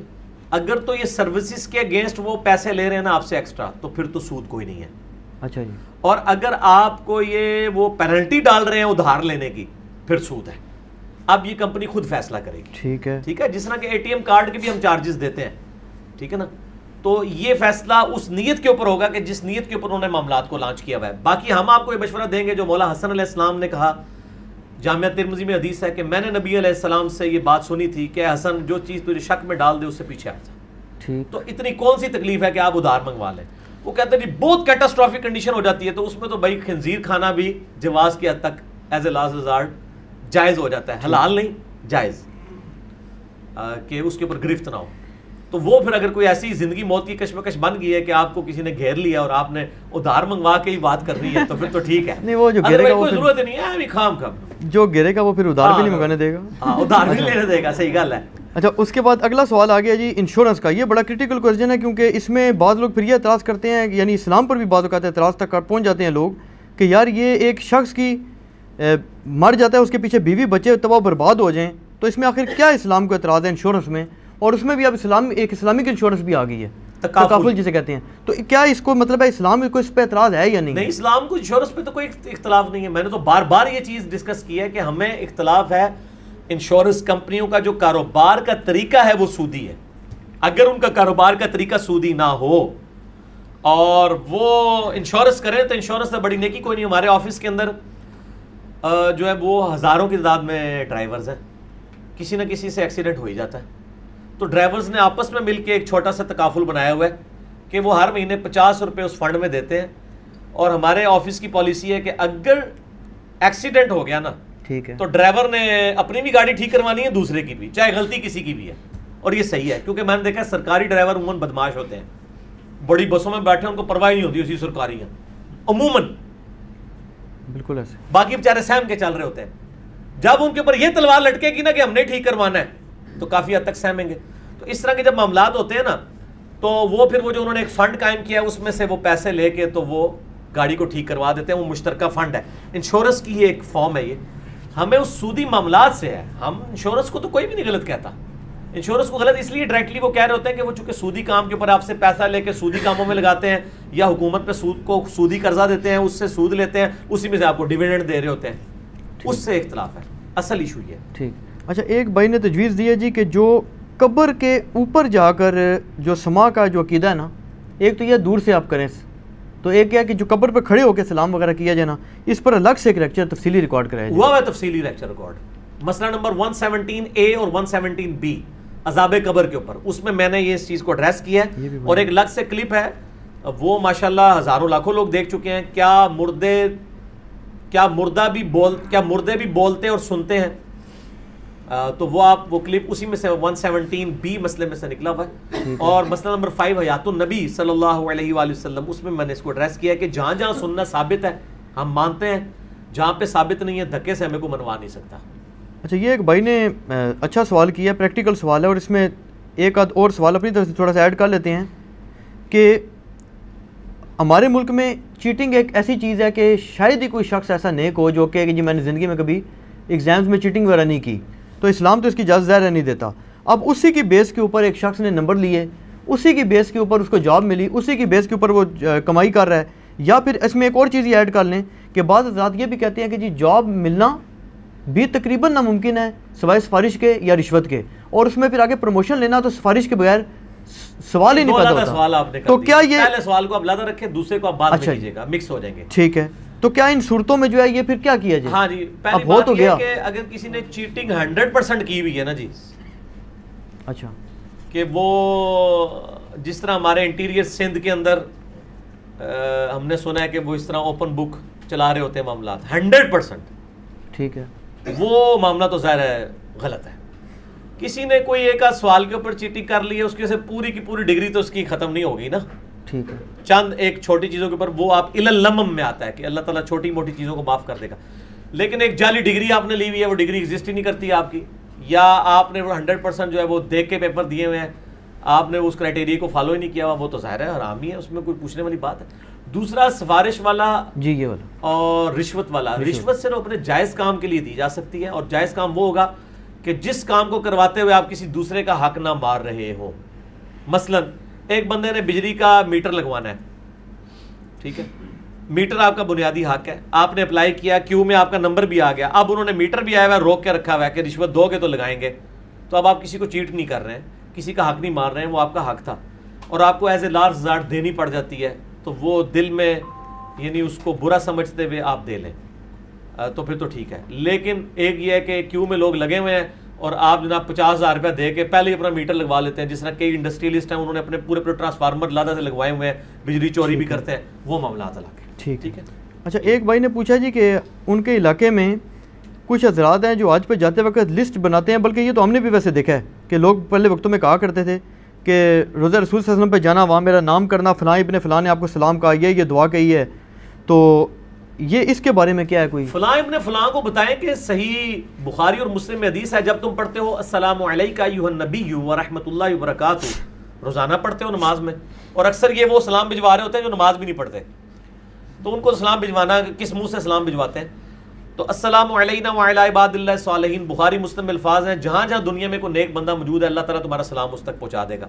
तो सलाम भिजवाने के लिए किसी बंदे की ज़रूरत नहीं है, अल्लाह ताला पहुँचा रहा है। ठीक है। सुन निसाई में सही सन के साथ हदीस है कि कुछ फरिश्ते हैं जो ज़मीन में सियाहत करते हैं और मेरे उम्मतियों का सलाम मेरे तक पहुँचाते हैं, वो तो पहुँच रहे हैं। कब्र रसूल सल्लल्लाहु अलैहि वसल्लम पे किसी को कह के सलाम भिजवाना, इसकी कोई रवायत नहीं मिलती है। अच्छा, ठीक है, उनको कहीं यहाँ पे पढ़े पहुँच रहे हैं इस तरीके से। हाँ, ये ज़रूर कहना चाहिए कि कब्र रसूल सल्लल्लाहु अलैहि वसल्लम के पास खड़े होकर जब आप अल्लाह के हुजूर दुआ करेंगे, उस दुआ में मुझे याद रखिए, क्योंकि नबी अलैहिस्सलाम की कब्र मुबारक शाहरुल्लाह में से एक जगह है और दुआओं की कबूलियत की जगह है। ठीक है, ठीक है। तो मैं तो लोगों को यही कहता हूँ कि खाना काबा शरीफ में जाओ तो मेरे लिए दुआ करना, रोज़ा शरीफ पे हाजिरी हो तो वहाँ पे खड़े होकर जब दुआ करने लगो अल्लाह से, नबी अलैहिस्सलाम से तो दुआ नहीं करनी ज़ाहिर है, तो उस दुआ में मुझे भी याद रखना। ठीक है। रोज़ा शरीफ पे हाजिरी से मुतल्लिक जितनी जाली और सही रवायतें हैं, दोनों मैंने मसला नंबर 54 C और D के अंदर बयान कर दिए कब्र रसूल पे हाजिरी का तरीका। चलिए भाई, एक सवाल आया जी कि सुबह और शाम के जो अस्कार हैं इनकी कोई स्पेसिफिक टाइमिंग बता दें, कि बड़ी कन्फ्यूजन होती है कि शाम से क्या मुराद है और सुबह से क्या मुराद है। तो ये बड़ा आसान है, सुबह जो है वो तुलुए फजर के बाद सुबह हो जाती है जी। अच्छा जी, ठीक है जी, तुलुए फजर, तुलुए आफ्ताब नहीं, फजर का वक्त दाखिल होते वक्त, ख़त्म सहरी, उस वक्त सबसे बेहतरीन वक्त है सुबह के अस्कार का। और शाम के अस्कार गुरूब आफ्ताब से 15-20 मिनट पहले, क्योंकि गुरूब आफ्ताब के बाद तो रात शुरू हो जाएगी ना। उसमें तो अल्फाज हैं अमसैना अला फितरतिल इस्लाम व अला कलिमतिल इखलास व अला दीन नबीना मुहम्मद सल्लल्लाहु अलैहि वसल्लम, हमने जो है वो शाम की इस्लाम की फितरत के ऊपर, रात नहीं, गुरूब आफ्ताब के बाद तो रात आ जाएगी, तो सबसे बेहतर वक्त जो है वो है, वरना मगरिब के बाद आप कर सकते हैं। मेरे इसके ऊपर डिटेल लेक्चर है, मसला नंबर 111 B जो है वो फ़र्ज़ नमाज के बाद अस्कार वाला है और 111 C सुबह शाम के अस्कार वाला है, वो आप देख लें। ठीक। एक सवाल है जी कि इसमें, बल्कि ये तो चावलों का सवाल है, लेकिन इसमें आप दीगर चीज़ें भी ऐड कर लें, जैसे आजकल और चीज़ें भी आ गई हैं। क्या चावल हाथों से खाना सुन्नत है? और लोग समझते हैं जी चम्मच से खाना जो है ये गुनाह या बुरी बात है। और नहीं, इस तरह की कोई तफसीलात, ये सारी चीज़ें कल्चरल हैं। अच्छा, ठीक है ना जी, इनको इन चीज़ों के ऊपर नहीं लेके जाना चाहिए। जो बंदा चम्मच के साथ खा रहा होता है वो भी हाथ से ही खा रहा होता है। ठीक है, क्योंकि हाथ से ही चम्मच पकड़ी हुई होती है ना, तो उसमें कोई टूल इस्तेमाल कर लिया जाए, इसमें कोई हर्ज नहीं है। इनको चमचों के अंदर तो इस्लाम इनका घुसा हुआ है। इनसे ये पूछे हैं, ये जो आपने 20-20, 30-30 लाख रुपए की गाड़ियां चंदों की खरीद के अपने नीचे लगाई हुई है, इसमें तो किसी ने पूछा कि गधे पे बैठना सुन्नत है या 20 लाख की गाड़ी में बैठना सुन्नत है। साढ़े को तो फिर इल्मुल कलाम वाली जवाब जे ये सुना जाए तक इन्होंने चम्मच सारा इस्लाम वड़दा जे तक कांटियां मिक्स। हालांकि पहला सवाल ये होना चाहिए कि गधे पे सवारी करना सुन्नत है या जो है वो 10 लाख रुपए की कार में, वहां कभी सवाल नहीं करेंगे, उसमें खुद बैठे हुए होते हैं। ठीक है ना जी, जी बिल्कुल। तो इन चीजों का इससे कोई ताल्लुक नहीं। इन मामलात में सिर्फ ये देखा जाएगा कि इन चीजों से मना किया गया, ठीक, वो आप काम नहीं करेंगे। ऐसे मुस्लिम शरीफ में हदीस है कि उल्टे हाथ से खाने से नबी अलैहिस्सलाम ने मना फरमाया। बस आप उल्टे हाथ से नहीं खाएंगे, दाएं हाथ से खाएंगे, चम्मच से खाएं, चाहे कांटे से खाएं, चाहे आप हाथ से तोड़ के खाएं, चाहे मुंह से तोड़ के खाएं, जिस तरीके से। और खाने की चीज़ें भी सब इसमें फिर आ गई ना, पिज़्ज़ा हो गया, बर्गर हो गया। कई लोग कहते हैं जी यहूद व नसारा की डिश है, आप क्यों खा रहे हैं? मैं फिर वही बात करूंगा कि जो लोग कह रहे होते हैं यहूद व नसारा की डिश, उनके हाथ में वो जो महंगे महंगे मोबाइल हैं सैमसंग के और आईफोन, ठीक है, वो इमाम काबा ने बनाया हुआ है। हाँ जी, या वो रायविंड में तैयार हुआ है, या मुल्तान शरीफ में तैयार हुआ है, या बगदाद शरीफ से आया है, या अजमेर शरीफ से आया है, वो भी तो उन्होंने ही बना के दिया ना। बिल्कुल। तो उस पर तो कभी इन्होंने सवाल नहीं किया। तो बर्गर के ऊपर इनका इशारा आ जाता है। इनको कहे कि ये जो आप बाकी चीज़ें खा रहे हैं, बिरयानी हो गई है, बाकी चीज़ें हो गई हैं, ये को नबी अलैहिस्सलाम ने तो नहीं आपको तरीका इसका सिखाया हुआ। ठीक है ना, तो ये सारी नहीं गैर इल्मी बातें इनकी। अच्छा, एक आया जी कि बस हलाल चीज़ होनी चाहिए। ठीक है जी। कुरान किसी गैर मुस्लिम को पढ़ने के लिए दिया जा सकता है, क्योंकि वो तो ज़ाहिर नजस है, गैर मुस्लिम तो नापाक है। अच्छा, और मुसलमान? मुसलमान तो पाक हो तो सकता है, किस फिरके का हो तो पाक है? मेरा तो सवाल फिर यही होगा ना, क्या बरेलवी कहते हैं कि अहले हदीस पाक मुसलमान है? शाह जी बोलो ना, ये तो नहीं कहते नहीं। हाँ, क्या अहले हदीस कहते हैं कि बरेलवी पाक मुसलमान है? क्या कहते हैं? सुन्नी कहते हैं कि शिया पाक मुसलमान है? शिया, तो ये तो सवाल ही पुराने हो गए। ये इंजीनियर साहब के मैदान अमल में उतरने से पुराने सवाल थे। ਹੁਣ मसला ही खराब हो गया है, ਹੁਣ सवालों ਨੂੰ बदलना पैना है। ठीक है, नेट सीसीस वाला कोई चक्कर नहीं है। ये गैर मुस्लिम को आप, मेरा इस पे यूट्यूब पे क्लिप है, गैर मुस्लिम को कुरान पढ़ने के लिए दे सकते हैं, और इसमें बाज़ उलमा ने का तर्जुमा दें, अरबी ना दें, बिल्कुल गलत है। गैर मुस्लिम को आप कुरान पाक ना दें, बेशक कोई मसला नहीं, वो नेट से डाउनलोड करके पढ़ लेगा।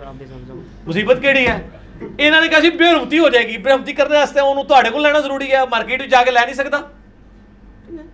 सवाल ही सारे जाली थे। क्या तो मेरा आप यूट्यूब पे लिखे, क्या नॉन मुस्लिम को सलाम कर सकते हैं, क्या नॉन मुस्लिम को कुरान दे सकते हैं, मेरा क्लिप खुल जाएगा। मैंने इल्मी दलाइल दी है। अली भाई वो जो बात फिर है कि इसको अपना वजू के बगैर हाथ ना लगाओ, कुरान पाक में कहीं नहीं लिखा वजू के बगैर हाथ ना लगाओ, ये तो उलमा ने तर्जुमा किया है। कुरान में लिखा है ला यमस्सुहु इल्ला, मैंने इसलिए कहा मेरा क्लिप देखें, उसमें मैंने ये बातें की हैं। ठीक है, ला यमस्सुहु इल्लल मुतहरून। अल्लाह ताला ने कहा, ये काफिर कहते थे कि ये जिन्नात ने कुरान नाजिल किया, अल्लाह ताला फरमाता है ये फरिश्तों ने नाजिल किया है। अच्छा, कुरान उस जगह पे है फी किताब मकनून, फी किताब मकनून ला यमस्सुहु इल्लल मुतहरून तंजीलुम मिर रब्बिल आलमीन। ठीक है, ये लोहे महफूज से अल्लाह ने उतारा है, वहां पे कोई नापाक रूह नहीं जा सकती है, वहां पे फरिश्ते पाकीज़ा जाते हैं। अच्छा, बाकी जो इसके तो अच्छा, ये जो हाफ़िज़ कुरान है जी, उसके तो सीने में कुरान होता है, सीने में, तो आप उसको टॉयलेट में क्यों जाने देते हैं? आपके मोबाइल के अंदर कुरान होता है, तो आप बाहर रख के जाया करें, ताकि हर दफा हर नवा मोबाइल खरीदो। ये बात तवीज़ के बारे में भी लोग पूछते हैं कि जी उतार के जाना चाहिए। बस छोड़ दो। ठीक है। अच्छा, ये जो दीगर जो मुतबरक किस्म की मुसलमानों की स्पेसिफिक चीज़ें हैं, जैसे ये अब जमजम हो गया, खजूरें वगैरह लाते हैं, ये भी उनको दी जा सकती हैं? किनको, क्यों नहीं दे? दो, वो अल्लाह ने रिस्क पैदा किया मेरे भाई। ठीक है, और मैं आपको बताऊं, ये तो उनकी मेहरबानी, ये आपको वो खिला रहे हैं। इस वक्त तस्बीहें हैं, ਐਡੀ ਤੁਸੀਂ ਟੋਪੀਆਂ ਪਾਈਆਂ ਨੇ ਚਾਈਨਾ ਸੇ ਆ ਰਹੀ ਸਰ, ਚਾਈਨਾ ਦੀ, ਉਹ ਚਾਈਨਾ ਵਾਲੇ ਤੇ ਅੱਲਾਹ ਨੂੰ ਨਹੀਂ ਜੇ ਮੰਨਦੇ, एथियस्ट जे जी। चलो अमेरिका तो या इंग्लैंड तो आ जाए तो कुछ बेहतर होएगा, अले किताब ते आने ना टूटी फूटी फॉर्म में। चाइना वाले तो खुदा को नहीं मानते। 3 से 4 अरब डॉलर का बिजनेस टोपियों और तस्बीहों का है चाइना का। यार वैसे शर्म का मुकाम है कि हम एक तस्बीह नहीं बना के सऊदीया को दे सके कि यार मेड इन पाकिस्तान है, विके होते। उन्होंने इतनी सस्ती, आज से 50 साल पहले जो आपकी तस्बीह बिकती थी ना, आज वो उस रेट के ऊपर आपको तस्बीह उसी से भी सस्ती और मच्छी टोरी पा के दे रहे हैं जनाब, ये टुटती भी नहीं। तुसी तंदियां मारते तो 2 तरह लगी और टुट गई तस्बीह, वो टुटती भी नहीं है। इतनी सस्ती उनकी टोपियां हैं, इतनी सस्ती। तो ये सारे गैर मुस्लिम दे रहे हैं। इवन ये जो ये शादी, ये जो कुरान हदीस जिन प्रिंटिंग प्रेसेस पे छप रहा है, वो इमाम काबा ने बनाया हुआ है या बादशाही मस्जिद के इमाम ने या शाह फैसल मस्जिद के इमाम ने ये प्रिंटिंग की मशीनें बनाई हैं जिस पे ये कुरान पाक छप रहे हैं, ये गोरों ने बनाई है। अच्छा, इससे एक ज़मीनी सवाल है, शादी पहले मेरा मसला हल करो। नहीं, ये तो गोरों ने बनाई सर। हाँ तो सर फिर तो बहुत गाल आगे निकल गई है। और थिंक आउट ऑफ बॉक्स। हाँ, पेपर। अच्छा अली भाई, एक एतराज़ अक्सर बेशतर ना लिबरल टाइप तबके के लोग भी करते हैं कि यार ये जब प्रिंटिंग प्रेस आया था तो इसको उलमा ने हराम कहा था, ये बात दुरुस्त है कि झूठ है? तो उलमा ने कहा था, तो उलमा जवाब दें, इंजीनियर साहब ने उस टाइम भी जायज़ कहा था, उस टाइम के इंजीनियर थे जी। उलमा ने हराम कहा था इसको, जाहिर है बड़ी मुखालफत की थी इन लोगों ने, तो तोप की मुखालफत की, गन्नों की मुखालफत की। ये जो हमारी सल्तनत उस्मानिया का जो जवाल हुआ है उलमा की वजह से हुआ था। शुरू में इन्होंने फतवे दिए थे कि ये प्रिंटिंग प्रेस हराम। जी जी जी, ये तो बिल्कुल डेफिनेट है, ऐसा ही हुआ था। अच्छा, गुस्ल के लिए, अच्छा मैं आपको छोड़ दें, पुरानी बात तो छोड़, नई बात, क्या ये उलमा ने फतवा दिया था कि वीडियो कैमरे में तस्वीर बनाना हराम है? हमने सुना है बुजुर्गों से। जी सुना है कि सुना नहीं, आपने तो देखा हुआ है। बिल्कुल, इलियास कादरी साहब ने फतवे दिए थे, वो बैठते नहीं थे, और कितने लोग हैं जो नहीं बैठते थे। ये तो सुना नहीं, तुम्हारी आंखों के सामने है। तो पीछे भी इनके बुजुर्ग यही कुछ करते रहे। ठीक। अच्छा, गुस्ल के लिए क्या तमाम जिस्म के हर बाल का भीगना ही ज़रूरी है? जी जी, वो तो अबू दाऊद में हदीस है कि नबी इस्लाम से सैयदना अली कहते हैं, मैंने जब से सुना कि अगर किसी का बाल खुश्क रह गया तो उसे अजाब दिया जाएगा, तो मैंने अपने सर के साथ दुश्मनी की और अपने सर के बाल मुंडवा दिए। भीगना ज़रूरी है, यानी एक दफ़ा गीला हो जाए, ये नहीं है कि वो पूरी बाल्टी जो है वो सर के ऊपर ही लग रही है। ठीक, अपनी तसल्ली कर ले, दैट्स एनफ, कोई ज़रूरत नहीं ज़्यादा। नमाज में आंखें बंद कर ली जाएं अगर, तो इसमें क्या कोई कबात है? कोई कबात नहीं, जायज़ है। बल्कि शेख ज़ुबैर लिज़ई साहब चूँकि खुसूसन अहले हदीस को इस पर ज़्यादा एतराज़ होता है ना, उनका तो क्लिप भी इसके ऊपर चढ़ा हुआ है। मैंने जो उनका क्वेश्चन आंसर सेशन रिकॉर्ड किया था एक मस्जिद के अंदर, एक तो उनकी अकेडमी में किया था, एक मस्जिद के अंदर, उसमें उन्होंने कहा था कि कोई हर्ज नहीं है, इस तरह की कोई ममानियत नहीं आई है। अलबत्ता किसी ऐसी जगह में जहाँ पे मूजी जानवरों का ख़तरा हो या मूजी इंसानों का कि वो आप पे टूट पड़ेंगे, तो वहाँ तो आंखें खोल के नमाज़ पढ़नी चाहिए। ठीक है। हाँ जी। रसूलुल्लाह सल्लल्लाहु अलैहि वसल्लम जो है ये कौन सी चीज़ ज़्यादा शौक़ से तनावुल फरमाते थे, और ये कद्दू वगैरह के बारे में जैसे मशहूर है, इसकी क्या हकीकत है? अच्छा, पहले तो मैं उसमें एक और दलील आपको दूँ। सही बुखारी में हदीस है, अम्मा आयशा कहती हैं, मुस्लिम में भी है, कि उस ज़माने में घरों में चिराग भी नहीं हुआ करते थे, यानी इतनी गुर्बत थी। नबी इस्लाम जब नमाज पढ़ते तो मैं आपके सामने लेटी होती, और जब आप सजदे में जाने लगते तो मुझे मेरे पाँव को टो देते ताकि मैं पाँव समेट लूँ, फिर आप सजदा करते। इसका क्या मतलब है कि अम्मा आयशा को नहीं पता चलता था कि नबी इस्लाम सजदे में आ रहे हैं, इतना अंधेरा होता था। तो आंखें बंद करके नमाज पढ़ने का सबूत ये भी हो गया। एक तो है कि आप आंखें बंद कर लें, एक यह कि आंखें तो खुली है, नजर कुछ नहीं आ रहा, एंड रिजल्ट तो वही है, यानी अंधेरे में नमाज पढ़ी जा सकती है। ठीक है। तो उसमें अम्मा आयशा कहती हैं कि दिए भी नहीं थे हमारे पास, ठीक है, तो अंधेरे में नमाज पढ़ने का सबूत हो गया, वरना टोना तो ना पड़ता। अम्मा आयशा खुद ही पाँव पीछे कर लेती, उनको भी नहीं पता चलता था। जब नबी इस्लाम टोते थे तो कहती मुझे पता चलती, मैं पाँव समेटती थी, फिर जब सजदा करके क़याम की तरफ जाते, इससे एक ये भी रिजल्ट निकला कि औरत को हाथ लगाने से वुजू नहीं टूटता। इमाम शाफी का मौक़िफ़ जो है वो इस हवाले से सही नहीं है। अब आप अगली बात करें। अच्छा, ये जो कुरान पाक में जो सूरह इब्राहिम में शजर खबीसा, शजर मलूना और दूसरा जो पाक दरख्त का जिक्र है, इससे क्या मुराद है? ये शजरे से मुराद ईशा जी आप वाले शजरे नहीं है, ये बाद लोग तो इधर खींच लेते हैं। No no no no no, ये तो उसी तरीके से है। वो एक वो नजूमी साहब टीवी पे आए थे, वो कहते हैं ये जो कुछ तुम करते हो फाबिमा का सबत अयदीकुम, ये तुम्हारे अपने हाथों की कमाई है। तो कहते हैं इससे ये कुरान की लकीरें हाथों की साबित होती हैं। वो तो अल्लाह ने फरमाया ये तुम्हारे करतूत हैं जो तुम्हारे आगे आते हैं, वो करतूतों को हाथों की कमाई एक मुहावरतन बात है। उन्हें कहा जी इस तो लकीरें साबित हो गई हैं, उनकी साबित होया, ठीक है ना जी। तो इसकी तफसीर नबी इस्लाम ने खुद बुखारी मुस्लिम में की है। वो जो कब्र के 4 सवाल वाला मैं तकरीब पर, उसमें मैंने ये आयात कोट की है सूरह इब्राहिम की, मसला नंबर 78 के अंदर, कि जो कलमाते तय्यबा हैं वो शजरे पाकीज़ा से है, यानी जो अच्छे कलिमात हैं, सुबहान अल्लाह वल्हम्दुलिल्लाह वला इलाहा इल्लल्लाह वल्लाहु अकबर, और जो बुरे कलिमात हैं वो शजरे खबीसा से। जैसे दुनिया में हर अच्छाई तौहीद के शजरे मुबारका की शाख है, और हर बुराई शिर्क के शजरे खबीसा की है। इससे मुराद वो पंजाबी वाला शजरा नहीं है, इससे मुराद वो दरख्त की अल्लाह ने एक मिसाल दी है और कहा कि इसका ये दरख्त ऐसा है कलमा तय्यबा कि जिसकी असल जो है वो इधर है और आसमानों तक वो फैला हुआ इतना बड़ा दरख्त है। तो ये अल्लाह ने प्रैक्टिकली उन आयात का तर्जमा पढ़ ले तो इससे मुराद शजरा नसब नहीं है, इससे मुराद एक मिसाल। ठीक है। ये तो पता नहीं, इतना जहल तो कोई भी नहीं है, इतने जहल भी मार्केट में आ गए जो। अच्छा, मैं आपको वैसे बताऊं, आप कह रहे हैं जहल की बात, मेरी एक दफ़ा एक प्रोफेसर साहब से मुलाकात हुई है, तो बहुत बड़े गाली थे वो, और पता नहीं क्या उनका कैद थे। तो वो उन्होंने एक अजीब बात की, वो कहते हैं जी मैं 5 साल का कोर्स कराता हूँ, उसका नाम मेरा से निकल गया, जैसे ये नहीं होता आपका थियोलॉजी, इस किस्म का कोई कोर्स कराते हैं। जीनियोलॉजी के ऊपर नहीं, जीनियोलॉजी नहीं, ये थियोलॉजी होती है ना, जैसे आपकी रिलीजन की जो स्टडी होती है। तो उन्होंने कहा जी कि जैसे इस्लाम है ना, जैसे आपने PhD में आपको बच्चे को पहले दिन नहीं डालते, पिछली आपको जमातें पढ़नी पड़ती हैं।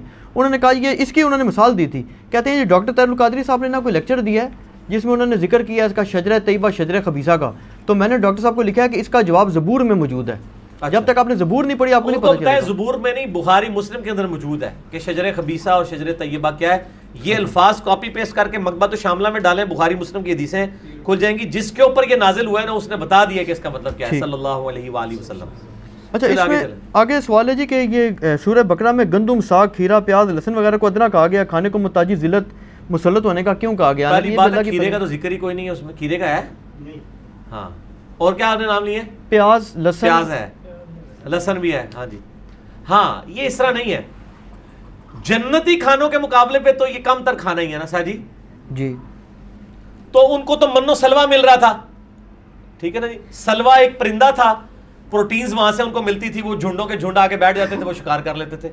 और मन शाम के वक्त, रात के वक्त शबनम पड़ती थी जो मीठी हो, मतलब उसको वो समझ वो बूंदियां जिस तरह हमारी मीठी होती हैं, वहां से कार्बोहाइड्रेट्स मिलते थे। जनती खुराका खा रहे सब, कोई मेहनत नहीं करनी पै रही थी। तो कहते ना असी तो प्याज खाना है फलानी। अल्लाह ने फरमाया है कि यार जनती खुराका नूं छड्ड के तुसीं ऐ उठ करना है। तो अल्लाह ने फरमाया कि हुण फिर तुसीं जाओ जमीन च हल चलाओ। अगर आपने मेरी गिजा नहीं जनती कबूल करनी तो अब मेहनत करनी पड़ेगी। तो मन्नो सलवा को उन्होंने छोड़ा, अल्लाह ने जन्नत के मुकाबले में उसे कहा है हकीर तक, ठीक है। ये यानी वो खाना हकीर नहीं है, कंपैरेटिवली विद रिस्पेक्ट टू जन्नत। मन्नो सलवा के मुकाबले पे तो हकीर तर है। हम भी कहते हैं कि जन्नत के मुकाबले पे दुनिया की हर नेमत हकीर है, ठीक है ना। और यहां पे मैं एक और बात कर दूं, वो शेर लिखा है इलियास कादरी साहब ने, खुदा गर क़यामत में फरमाए मांगो, लगाएंगे दीवाने नारा मदीना। वो कहते हैं कि हमसे क़यामत दिन अल्लाह ने पूछा ना कि भाई क्या चाहिए है, तो हम जन्नत नहीं मांगेंगे, हम मदीना मांगेंगे। इसका जवाब गुलाम सूद सईदी साहब ने बड़ा प्यारा दिया है। उन्होंने कहा हजरत साहब क़यामत वाले दिन तो नबी इस्लाम ने जाना है जन्नत में, तो हमने मदीने में आगे क्या लेना है? हाय हाय हाय हाय। ओ यार मदीना मदीना इसलिए था कि नबी इस्लाम है, जो तू दूल्हा ही उसे टुर गया है तो मदीना का स्टेटस वही हो गया जो बाकी शहर है। तो खुदा अगर क़यामत में फरमाए मांगो तो हम तो नारा लगाएंगे हमें जन्नतुल फिरदौस में नबी इस्लाम का पड़ोस चाहिए, मदीना शरीफ नहीं चाहिए। ठीक है, मदीना शरीफ दुनिया में आप मांगे कि मदीने में मौत मिले, जो मुस्लिम में हदीस है जो मदीने में मरेगा उसकी शफात मैं करूंगा। तो तिरमिज़ी में हदीस है मदीने में मौत मांगो। सही बुखारी में हजरत उमर की दुआ है, अल्लाह मुझे मदीने में मौत देना और शहादत की मौत, और दोनों दुआएं हजरत उमर की कबूल हुई हैं। ठीक है ना, दुनिया में तो हम मदीना मांगेंगे लेकिन मरने के बाद तो जन्नतुल फिरदौस मांगनी है। ठीक हो, और दुनिया में भी आखिरत के लिए जन्नत ही मांगनी है। ठीक हो। अच्छा, एक सवाल है जिसकी कुछ समझ नहीं आई कि कौम सबा को अल्लाह ताला ने क्यों तबाह किया था, हालांकि शैतान को उन पर कोई इक़्तिदार ना था। कौम सबा को, ये मलका सबा वाली कौम जो है, ये एक हिस्टोरिकल क्वेश्चन है। वो शिरक तो करते थे ना, वो सूरज की पूजा नहीं करते थे। कुरान पाक में है, वो हुदूद कहता है कि मैंने देखा है कि वो सूरज को पूजते हैं, अल्लाह की पूजा करते हैं। मुशरिक तो थे ना। किन बंदों की दुआ कबूल नहीं होती? ये सवाल है जी, सवाल है। हर मुसलमान की दुआ कबूल होती है किसी न किसी फॉर्म में। जामे तिरमिज़ी और मुस्नद अहमद में हदीस है कि या तो जो मांगा जाता है वही दे दिया जाता है, या उसके बदले कोई तकलीफ दूर कर दी जाती है, क़यामत के दिन तक के लिए उसको स्टोर कर दिया जाता है। ठीक है, तो मेरा दुआ के ऊपर भी यानी एक मसला 82 रिकॉर्डेड है, उसमें मैंने ये सारी हदीसें बताई हैं। बहरहाल सही मुस्लिम में हदीस है कि एक शख्स दूर दराज का सफ़र करके आता है, हाथ लंबे करके कहता है या रब या रब या रब, और दुआ करता है। हालांकि वो हराम की ग़िज़ा से परवान चढ़ा होता है, उसके कपड़े हराम के होते हैं, उसका खाना पीना हराम का होता है। अल्लाह ताला ऐसे शख्स की दुआ क्यों कर कबूल करेगा? तो रिज़्क़ हराम वाला मामला है। इसी तरीके से सही मुस्लिम में हदीस है कि जो किसी नजूमी के पास फाल निकलवाने के लिए गया 40 दिन तक अल्लाह ताला उसकी कोई नमाज कबूल नहीं करेगा। जब नमाज ही कबूल नहीं करेगा तो दुआ भी कबूल नहीं करेगा। ठीक। अच्छा, एक सवाल है जी कि धोखेबाज बंदा हो, कोई भी किसी किस्म का फ्रॉड वगैरह करता हो, तो उसके पीछे नमाज हो जाती है? फांसी की है ना। ये जो सवाल खुद कर रहा है ना, उसको कहेंगे तू कुरान के ऊपर हलफ दे कि तूने कभी किसी के साथ फ्रॉड नहीं किया, तो फिर तुझे कहेंगे तू घर पढ़ ले।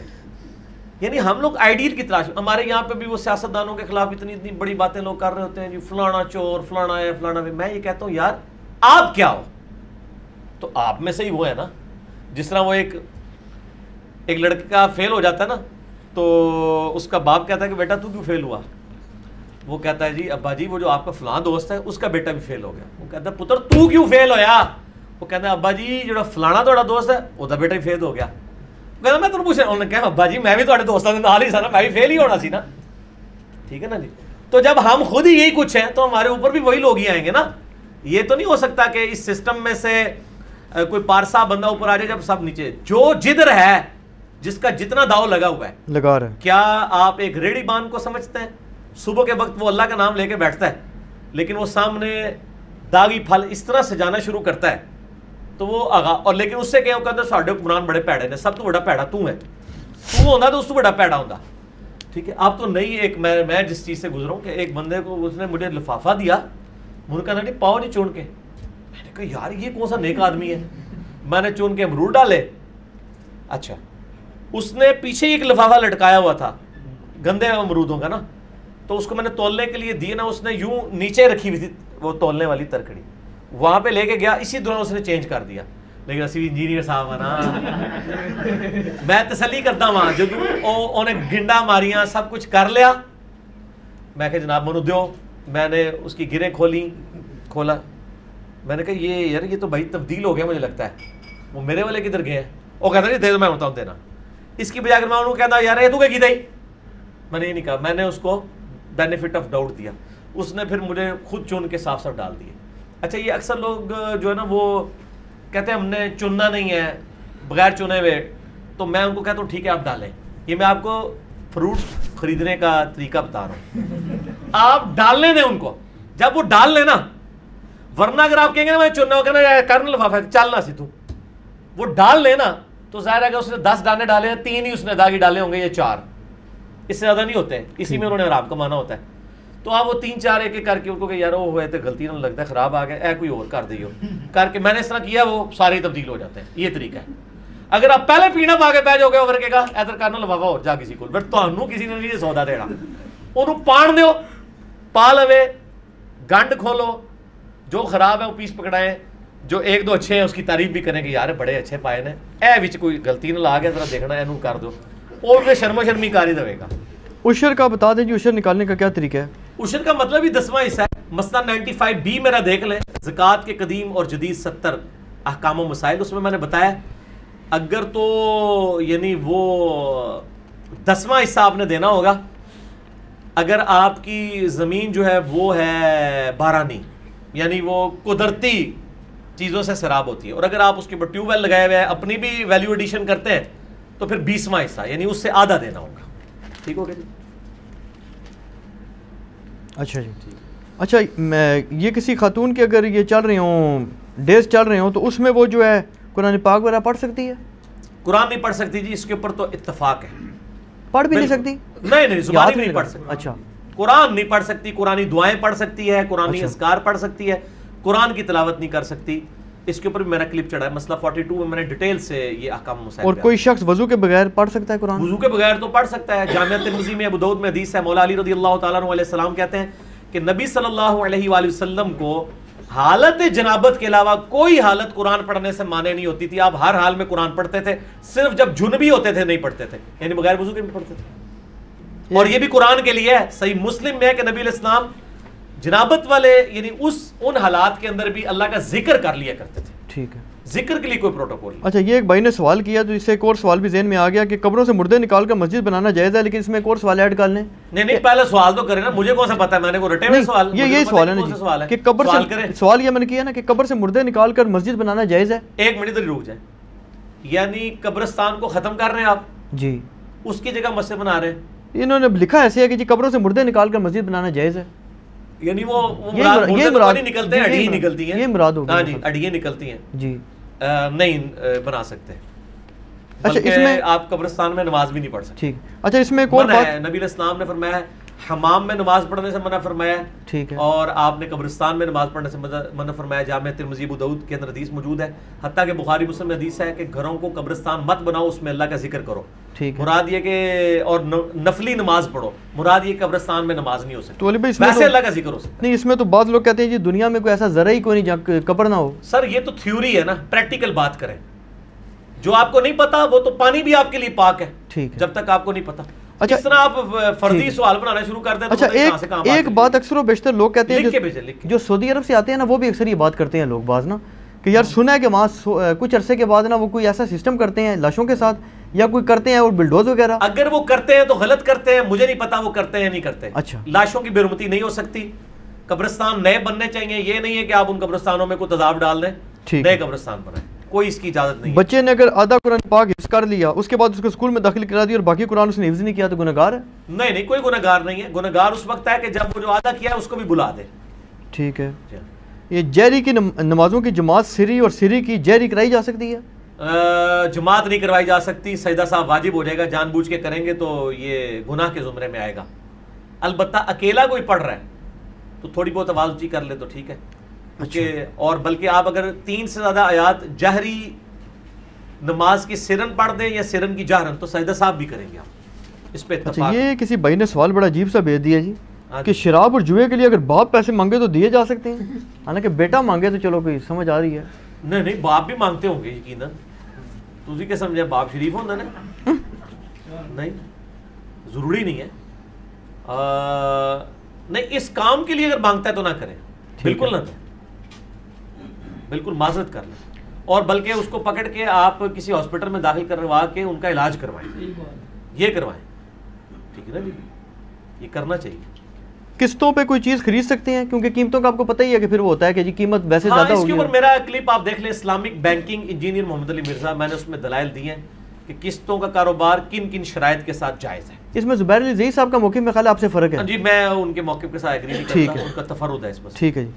क्या खाने के बाद पानी, इसमें डॉक्टर सार साहब का भी मौक़िफ़ है? डॉक्टर साहब के मौक़िफ़ के साथ खाने के बाद पानी ना पीना सुन्नत है या पीना सुन्नत है? मेडिकली तो यही है कि खाने के बाद पानी नहीं पीना चाहिए, क्योंकि वो फिर खाने के बाद जब आप पानी पीते हैं तो खाने के फ़ौरन बाद एसिड जो मैदा छोड़ता है ना आपको इसको हजम करने के लिए, वो पानी डालने की वजह से वो डाइल्यूट हो जाता है, फिर उसको और तेजाब छोड़ना पड़ता है। ठीक है। तो मेडिकली जो चीज़ नुकसानदेह साबित हो जाए वो आपको उसके ऊपर अमल करना होगा, वो कुरान और सुन्नत पे अमल करना है, क्योंकि कुरान हकीम ने दोनों उलूम सिखाए ना, रिवील्ड नॉलेज भी और एक्वायर्ड नॉलेज। बिल्कुल। अच्छा, जैसे आप कुरान इसमें तो कोई नहीं है कि आप तेजाब ना पिए, लेकिन हमें पता है तेजाब पिएंगे तो मर जाएंगे। ठीक है। कुरान हदीस में तो कहीं नहीं लिखा कि यूरेनियम को नेकेड आप हाथ लगाएं तो स्किन कैंसर होगा, लेकिन हमें पता है। मसला 39 है मेरा, इल्म साइंस और इल्म वही और उनका दायरा कार, उसमें मैंने यही बातें की। अच्छा, 2 सवाल आगे जी, एक ही टॉपिक से जुड़े हुए कि किस्तों पे घर या प्लॉट ले लिया है, कमर्शियल इस्तेमाल की नीयत कमर्शियल की हुई है, तो अब किस्त फिलहाल हम अदा कर रहे हैं, इससे मुराद यही होगी कि हमने किसी से बैंक से लिया है या जैसे भी, तो इस दौरान में इस पर ज़कात दी जाएगी या नहीं? नहीं, अभी तो आप मुकम्मल मालिक नहीं ना हुए, जब तक मुकम्मल मालिक नहीं होते तो ज़कात भी उस सूरत में होगी कि जब आपने इसको, ये आपका माल तजारत है, बेचने की घर से आप बना रहे हैं, अगर आप अपने इस्तेमाल के लिए फिर तो कोई ज़कात नहीं। उन्होंने लिखा तो ये कमर्शियल की नियत की। ज़कात के ऊपर मेरे भाई मसला 95B ज़कात के कदीम और जदीद 70 अहकाम व मसाइल, मेरा अल्हम्दुलिल्लाह अला वजह बसीरत दावा है कि ज़कात के मौजू पे ना कोई ऐसी किताब आपको मिलेगी ना कोई तकरीर कि जिसमें, क्योंकि मैंने एक पूरा रमज़ान में, लोग तो रमज़ान शरीफ में इत्काफ बैठ के 10 कुरान ख़त्म करते हैं ना, मैंने पूरा रमज़ान लगा के ज़कात का लेक्चर तैयार किया था, मुझे याद है, पूरा रमज़ान छुट्टियाँ लेके, और वो 95B मैंने रिकॉर्ड कराया था, 95A और B वो आप देखें, सब कुछ कवर किया। घर किराए पर देना है लेकिन अभी किराए पे चढ़ा नहीं है। हाँ जी। तो ज़कात घर की मालियत कुल पर दे देंगे या किराए पर? वो अगर किराए की घर से आपने रखा हुआ है ना मकान, तो मकान के ऊपर ज़कात नहीं होगी, उसके किराए पे ज़कात होगी, वो भी अगर जुड़ जाए, अगर वो किराया आप साथ साथ खा लेंगे तो कोई ज़कात नहीं है, क्योंकि पैसा रनिंग में आ गया। ठीक है। और ज़कात के पैसों से किसी को उम्रा करा दिया जाए तो कैश में कोई हर्ज? करवाना चाहिए, बिल्कुल, उम्रा भी करवाएं, लोगों के कर्ज भी उतारें, ठीक है, कोई हर्ज नहीं। अच्छा, बाज़ हज़रात कहते हैं जी कि रसूलुल्लाह सल्लल्लाहु अलैहि वसल्लम ने ख्वाब में आकर हमें तस्बीह या झंडा इनायत फरमाया, और जब ख्वाब से उठे तो वही तस्बीह झंडा वगैरह हमारे पास मौजूद था, इस तरह की करामात? बिल्कुल झूठ बोलते हैं सर, बिल्कुल झूठ बोलते हैं, ऐसा नहीं होता, बिल्कुल झूठ बोलते हैं। नहीं, इसकी क्या दलील है कि झूठ बोलते? दलील तो वो देंगे ना जो कह रहे हैं सच है। सर, इन्होंने अभी तक जितनी चीजें निकाली हैं इनकी झूठ निकल आए हैं, तुसी तो ये दस रहे हो ना कि साबित करो ये नहीं है, इंज तो नहीं होता ना जो कह रहा है।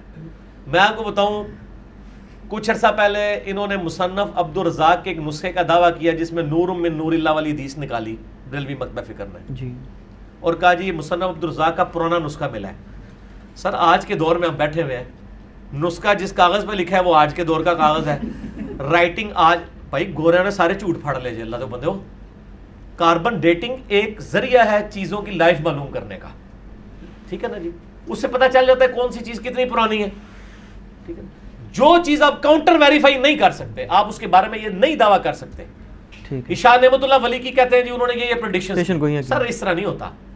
आप कहेंगे कि आप साबित करेंगे कि उनके ज़माने में ये था, ठीक है, और आप ये साबित करेंगे कि उन्होंने जो पेशन गोइयां जिस जगह जिस कागज़ पे लिखी थी ना उसकी हम कार्बन डेटिंग करवाएंगे, और वाकई वो उस जमाने का कागज़ निकले और उस पर वो राइटिंग भी उस जमाने की हो, और फिर उसके बाद पूरा हो रहा हो, हम आपके साथ हैं। लेकिन आपको पता ये नहीं होना, तो पूरी होने के बाद लिखी, जैसे कुरान हकीम में सूरह ar-रोम के अंदर, सूरतुर रोम में पेशन गोई की गई थी कि इस वक्त तो पर्शियन अंपायर रोमन अंपायर पे गालिब आई है, लेकिन 9 साल के अंदर अंदर रोमन अंपायर दोबारा पर्शियन अंपायर पे गालिब आ जाएगी। उस पर हज़रत बकर सिद्दीक़ रज़ियल्लाहु तआला का भी आता है, तो वो गालिब आ गई थी। मेरा एक यूट्यूब पे क्लिप है, why we Muslims do believe Muhammad सल्लल्लाहु अलैहि वसल्लम to be a prophet of God. उनकी प्रोफेसीज की वजह से नबी इस्लाम ने जो पेश गोइयाँ की थी वो पूरी हुई हैं, और वो हम बता सकते हैं। आज हम कार्बन डेटिंग से हज़रत उस्मान के ज़माने के नुस्खे बता सकते हैं कि मौजूद है। अच्छा, हाँ जी, कार्बन डेटिंग से सर, वो पिछले दिनों जो वो कुरान पाक निकला था वो इंग्लैंड के म्यूजियम के अंदर कार्बन डेटिंग में हज़रत उस्मान के ज़माने का निकला है, तो कार्बन डेटिंग कराए ना सर, ये घोड़ा ये मैदान पेश करें, ठीक है।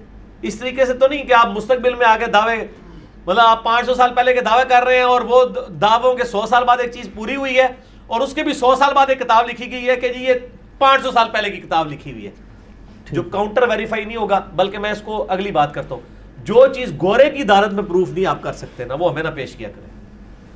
हमें या किताबो सुन्नत की दलील पेश करें, और अगर इल्मी बात हमसे करनी है टेक्निकल ग्राउंड्स पे तो गोरे की दालत में लेके जाए। इंशाल्लाह पहली पेशी ही थोड़ा कलमा खारिज हो जाएगा, दूसरी पेशी नहीं लगेगी। एक सवाल और है जी कि आप कहते हैं कि किसी कलमा गो की तकफीर ना करें, जबकि हदीस तो कुछ और बता रही है कि 73 फ़िरके जन्मी हैं, सॉरी 72 जन्मी है और एक फ़िरका खाली है। और उसमें दूसरी बात ये है कि ये भी हदीस मिलती है कि जब एक मुसलमान दूसरे को काफिर कहता है तो उनमें से एक काफिर हो जाता है, तो फिर ये काफिर तो कोई ना कोई हो ही गया। हाँ, पहली बात तो ये है कि वो जो 73 फ़िरकों वाली हदीस में ये नहीं लिखा कि 72 काफिर हैं और एक जो है मुसलमान है, दोस्की कहा गया। दोस्की, वो तो मुसलमान भी तो दोज़ख में जाएंगे। अल्टीमेटली जो कलमा गो है वो अजाब भुगत के जन्नत में चला जाएगा। 73 फ़िरकों में मेरी आपके साथ एक डिस्कशन है, लाखों लोगों ने वो वीडियो देखी है। 73 फ़िरकों वाली हदीस 73 डिजिट में फ़िरकों वाली हदीस यूट्यूब पे लिखे, इंशाल्लाह हमारा क्लिप टॉप पे आएगा। उसमें मैंने सारी डिस्कशन की है। तकफीर तो बहुत बड़ा हुक्म है, आप किसी को इस्लाम से बाहर निकाल रहे हैं। ये तो जो निकाल रहे हैं हम उनसे पूछते हैं ना, ये हमें उनसे पूछना चाहिए। हम तो किसी को निकाल ही नहीं रहे, इसलिए हमें टेंशन ही कोई नहीं है। हम तो कहते हैं तकफीर उसकी करेंगे, एक तो अहले सुन्नत का ऑफशूट कादियानियत है, दूसरा अहले तशय्युअ का ऑफशूट नुसैरी है। ठीक है, ठीक है, उनकी भी तकफीर करते हैं हम, उनको मारने पीटने के कायल नहीं है, इल्मी तरीके से उनके दलाइल से रद्द करेंगे उनका। अच्छा, एक भाई ने कहा जी कि हदीस में आता है कि जिस घर में कुत्ता होगा वहाँ फरिश्ते नहीं आ सकते, जबकि गामदी साहब फरमाते हैं कि कुत्ता गैर जरूरी बांध कर रखने से मना किया गया था, कुछ तकलीफ ना हो। हदीस शरीफ में आता है और गामदी साहब फरमाते हैं, फर्क देखा है? हाँ जी, फरमाया। तो वो कहते हैं जी कि एक तरफ मतलब कुत्ता रखने की भी इजाजत है और फिर साथ ये फरिश्ते नहीं दाखिल हो रही है, क्या कंसेप्ट है? हाँ, कुत्ता अगर हिफाजत की नीयत और शिकार के अलावा रखा जाए तो उस पर वो वाला रूल अप्लाई होता है। अल्लाह की शरीयत है कि अल्लाह ने कहा इन दो चीज़ों की वजह से जायज़ है, और इसके अलावा अगर करोगे तो तुम पे वो वाली कदगन लग जाएगी। ठीक है, ठीक है। अच्छा, अल्लाह ताला ने रूल्स बना दिए ना। एक जगह आपने फरमाया था कि गाना सुनना हराम नहीं है, मगर एक हदीस में है कि मैं बुखारी में है कि गाना सईद आयशा से नबी इस्लाम फरमाया कि गाने वाली भी साथ भेजनी, जबकि एक हदीस में आता है कि मैं साजों को खत्म करने और बांसुरी की आवाज में कानों में। दो चीजें कंपेयर कर दी, सवाल गंदम जवाब चना। बात गाने की कर रहे हैं और आप बात ये साथ ही आ गया ना जी। सर, गाने की बात हुई है ना। अच्छा, हाँ, गाने का मैंने कहा ना, मैंने म्यूजिक को नहीं कहीं कहा, गाने की लफ्ज इस्तेमाल। मैं आज भी कहता हूँ गाना जायज़ है, बुखारी में मौजूद है। रहा म्यूजिक तो उसके ऊपर ज़ाहिर इख्तलाफ है, म्यूजिक से तो बचना चाहिए, सिर्फ गाने की बात करें। मतलब म्यूजिक के बगैर जायज़ है? सर जाहिर है, मैंने डिटेल बताया, मेरे गानों के ऊपर क्लिप रिकॉर्डेड है। अल्फाज तो देखे एक नुक्ते से मारा मुझे नहीं मान जाता है। ज़कात का मिज़ान चांदी है या सोना? सोना ही है जी, क्योंकि हमले आज़ा को मुतालबा पर अदा करेगा नोट के ऊपर, वो सोने की इक्विवेलेंट करेंसी होती है। मसला 95B में मैंने बताया ये। जिन कब्रिस्तानों के अंदर मसाजिद हैं उनमें नमाज पढ़ना जायज़ है या हराम है? कब्रिस्तान की अगर कब्र के ऊपर मस्जिद बनी हुई है ना तो वहां तो नमाज नहीं होगी। अगर कब्रिस्तान के साइड पे मस्जिद बनी हुई है कब्रों के साथ, और मस्जिद के अंदर कब्रें नहीं है कि सामने कब्र आ रही हो, तो फिर नमाज जायज़ है। अच्छा, एक अली भाई, मैं अभी आपसे जो क्वेश्चन करूंगा इस पर तो मैं आपसे रिक्वेस्ट करूंगा कि आप माशाल्लाह पढ़े लिखे बंदे हैं, तो आप इसकी इंग्लिश डबिंग करा के ना लाजमी चढ़ा देंगे। सवाल बड़ा परेशान कौन है, ये कहें अपना इंटरनेशनल लेवल के फिज़िक्स के प्रोफेसर हैं और मुलीद हैं, ये स्टीफन हॉकिंग वगैरह इसके लेवल के ही हैं। तो उन्होंने एक एतराज़ उठाया, ये इनका नाम मेरे ज़हन से निकला, नील डी ग्रास टाइसन नाम है। अच्छा, वो वैसे ज़ुबान के भी बहुत तेज़ है, चर्ब ज़ुबान है, बहुत ज़्यादा, ये रिचर्ड डॉकिंस से भी ज़्यादा चर्ब ज़ुबान है। तो उन्होंने लेक्चर दिया, वो कहते हैं जी कि उनसे पूछा गया, वो कहते हैं जी मैं तो एग्नोस्टिक हूँ, यानी कि मैं दैरिया नहीं हूँ, मैं एग्नोस्टिक हूँ, कि मैं इस चीज़ में पढ़ना ही नहीं चाहता। उन्होंने कहा लेकिन बहरहाल जी मेरे उन्होंने कहा जी आप क्यों नहीं खुदा को मान लेते? उन्होंने कहा जी मैं खुदा को कैसे मान लूँ कि जो खुदा के बारे में तसव्वुर, कोई भी मज़हब हो, इस्लाम पे नहीं अटैक किया उन्होंने कहा जी कोई भी मज़हब हो, उनकी दो तो बातें हैं ना, एक ये है वो कहेंगे जी खुदा जो है वो ऑल नोइंग है, दूसरा ये है कि लविंग है, तीसरा ये है कि मर्सीफुल है और वो सारी खूबियाँ हैं। वो कहते हैं जी ये जबकि मैं साइंस पे जब देखता हूँ ना तो मुझे ये नज़र आता है कि ये जो कुदरत है ना वो हर वक्त हमें तबाह बर्बाद करने की कोशिश में है। कैटास्ट्रॉफीज आ रही हैं, वल्केनोज आ रही हैं, वो कहते हैं जी एक से बच गए तो बीमारियाँ आ रही हैं, एपिडेमिक्स आ रही हैं, बच्चे डिसेबल्ड पैदा हो रहे हैं जिनका कोई कसूर नहीं। वो कहते हैं जी इसका जवाब जब मैं किसी भी मज़हब के पैरोकारों से मांगता हूँ ना तो वो ज़ाहिर वो ईसाइयों से मांगते होंगे, तो वो मुझे कहते हैं जी कि इसका जवाब ये है कि खुदा की इसमें ज़रूर कोई मसलियत होगी। तो कहते हैं मैं उनको फिर ये जवाब देता हूँ कि फिर आप ये ना कहें कि आप खुदा को जानते हैं, आप ये कहें कि यार God works in mysterious ways which we do not even know. तो कहते हैं मैं, वो कहते हैं फिर मैं ऐसी खुदा को कैसे मान लूँ कि जब आप ये क्यों दावा करते हो? वो कहते हैं मैं उनको कहता हूँ जी आप फिर मुझे ये ना कहें कि खुदा को मानो, आप कहें जी हमें खुद नहीं पता खुदा का, हाँ मान लो। नहीं, देखें, इसका पहली बात यह कि मेरा आपके साथ ये क्लिप रिकॉर्डेड मौजूद था। ये आखिरी सवाल है जी।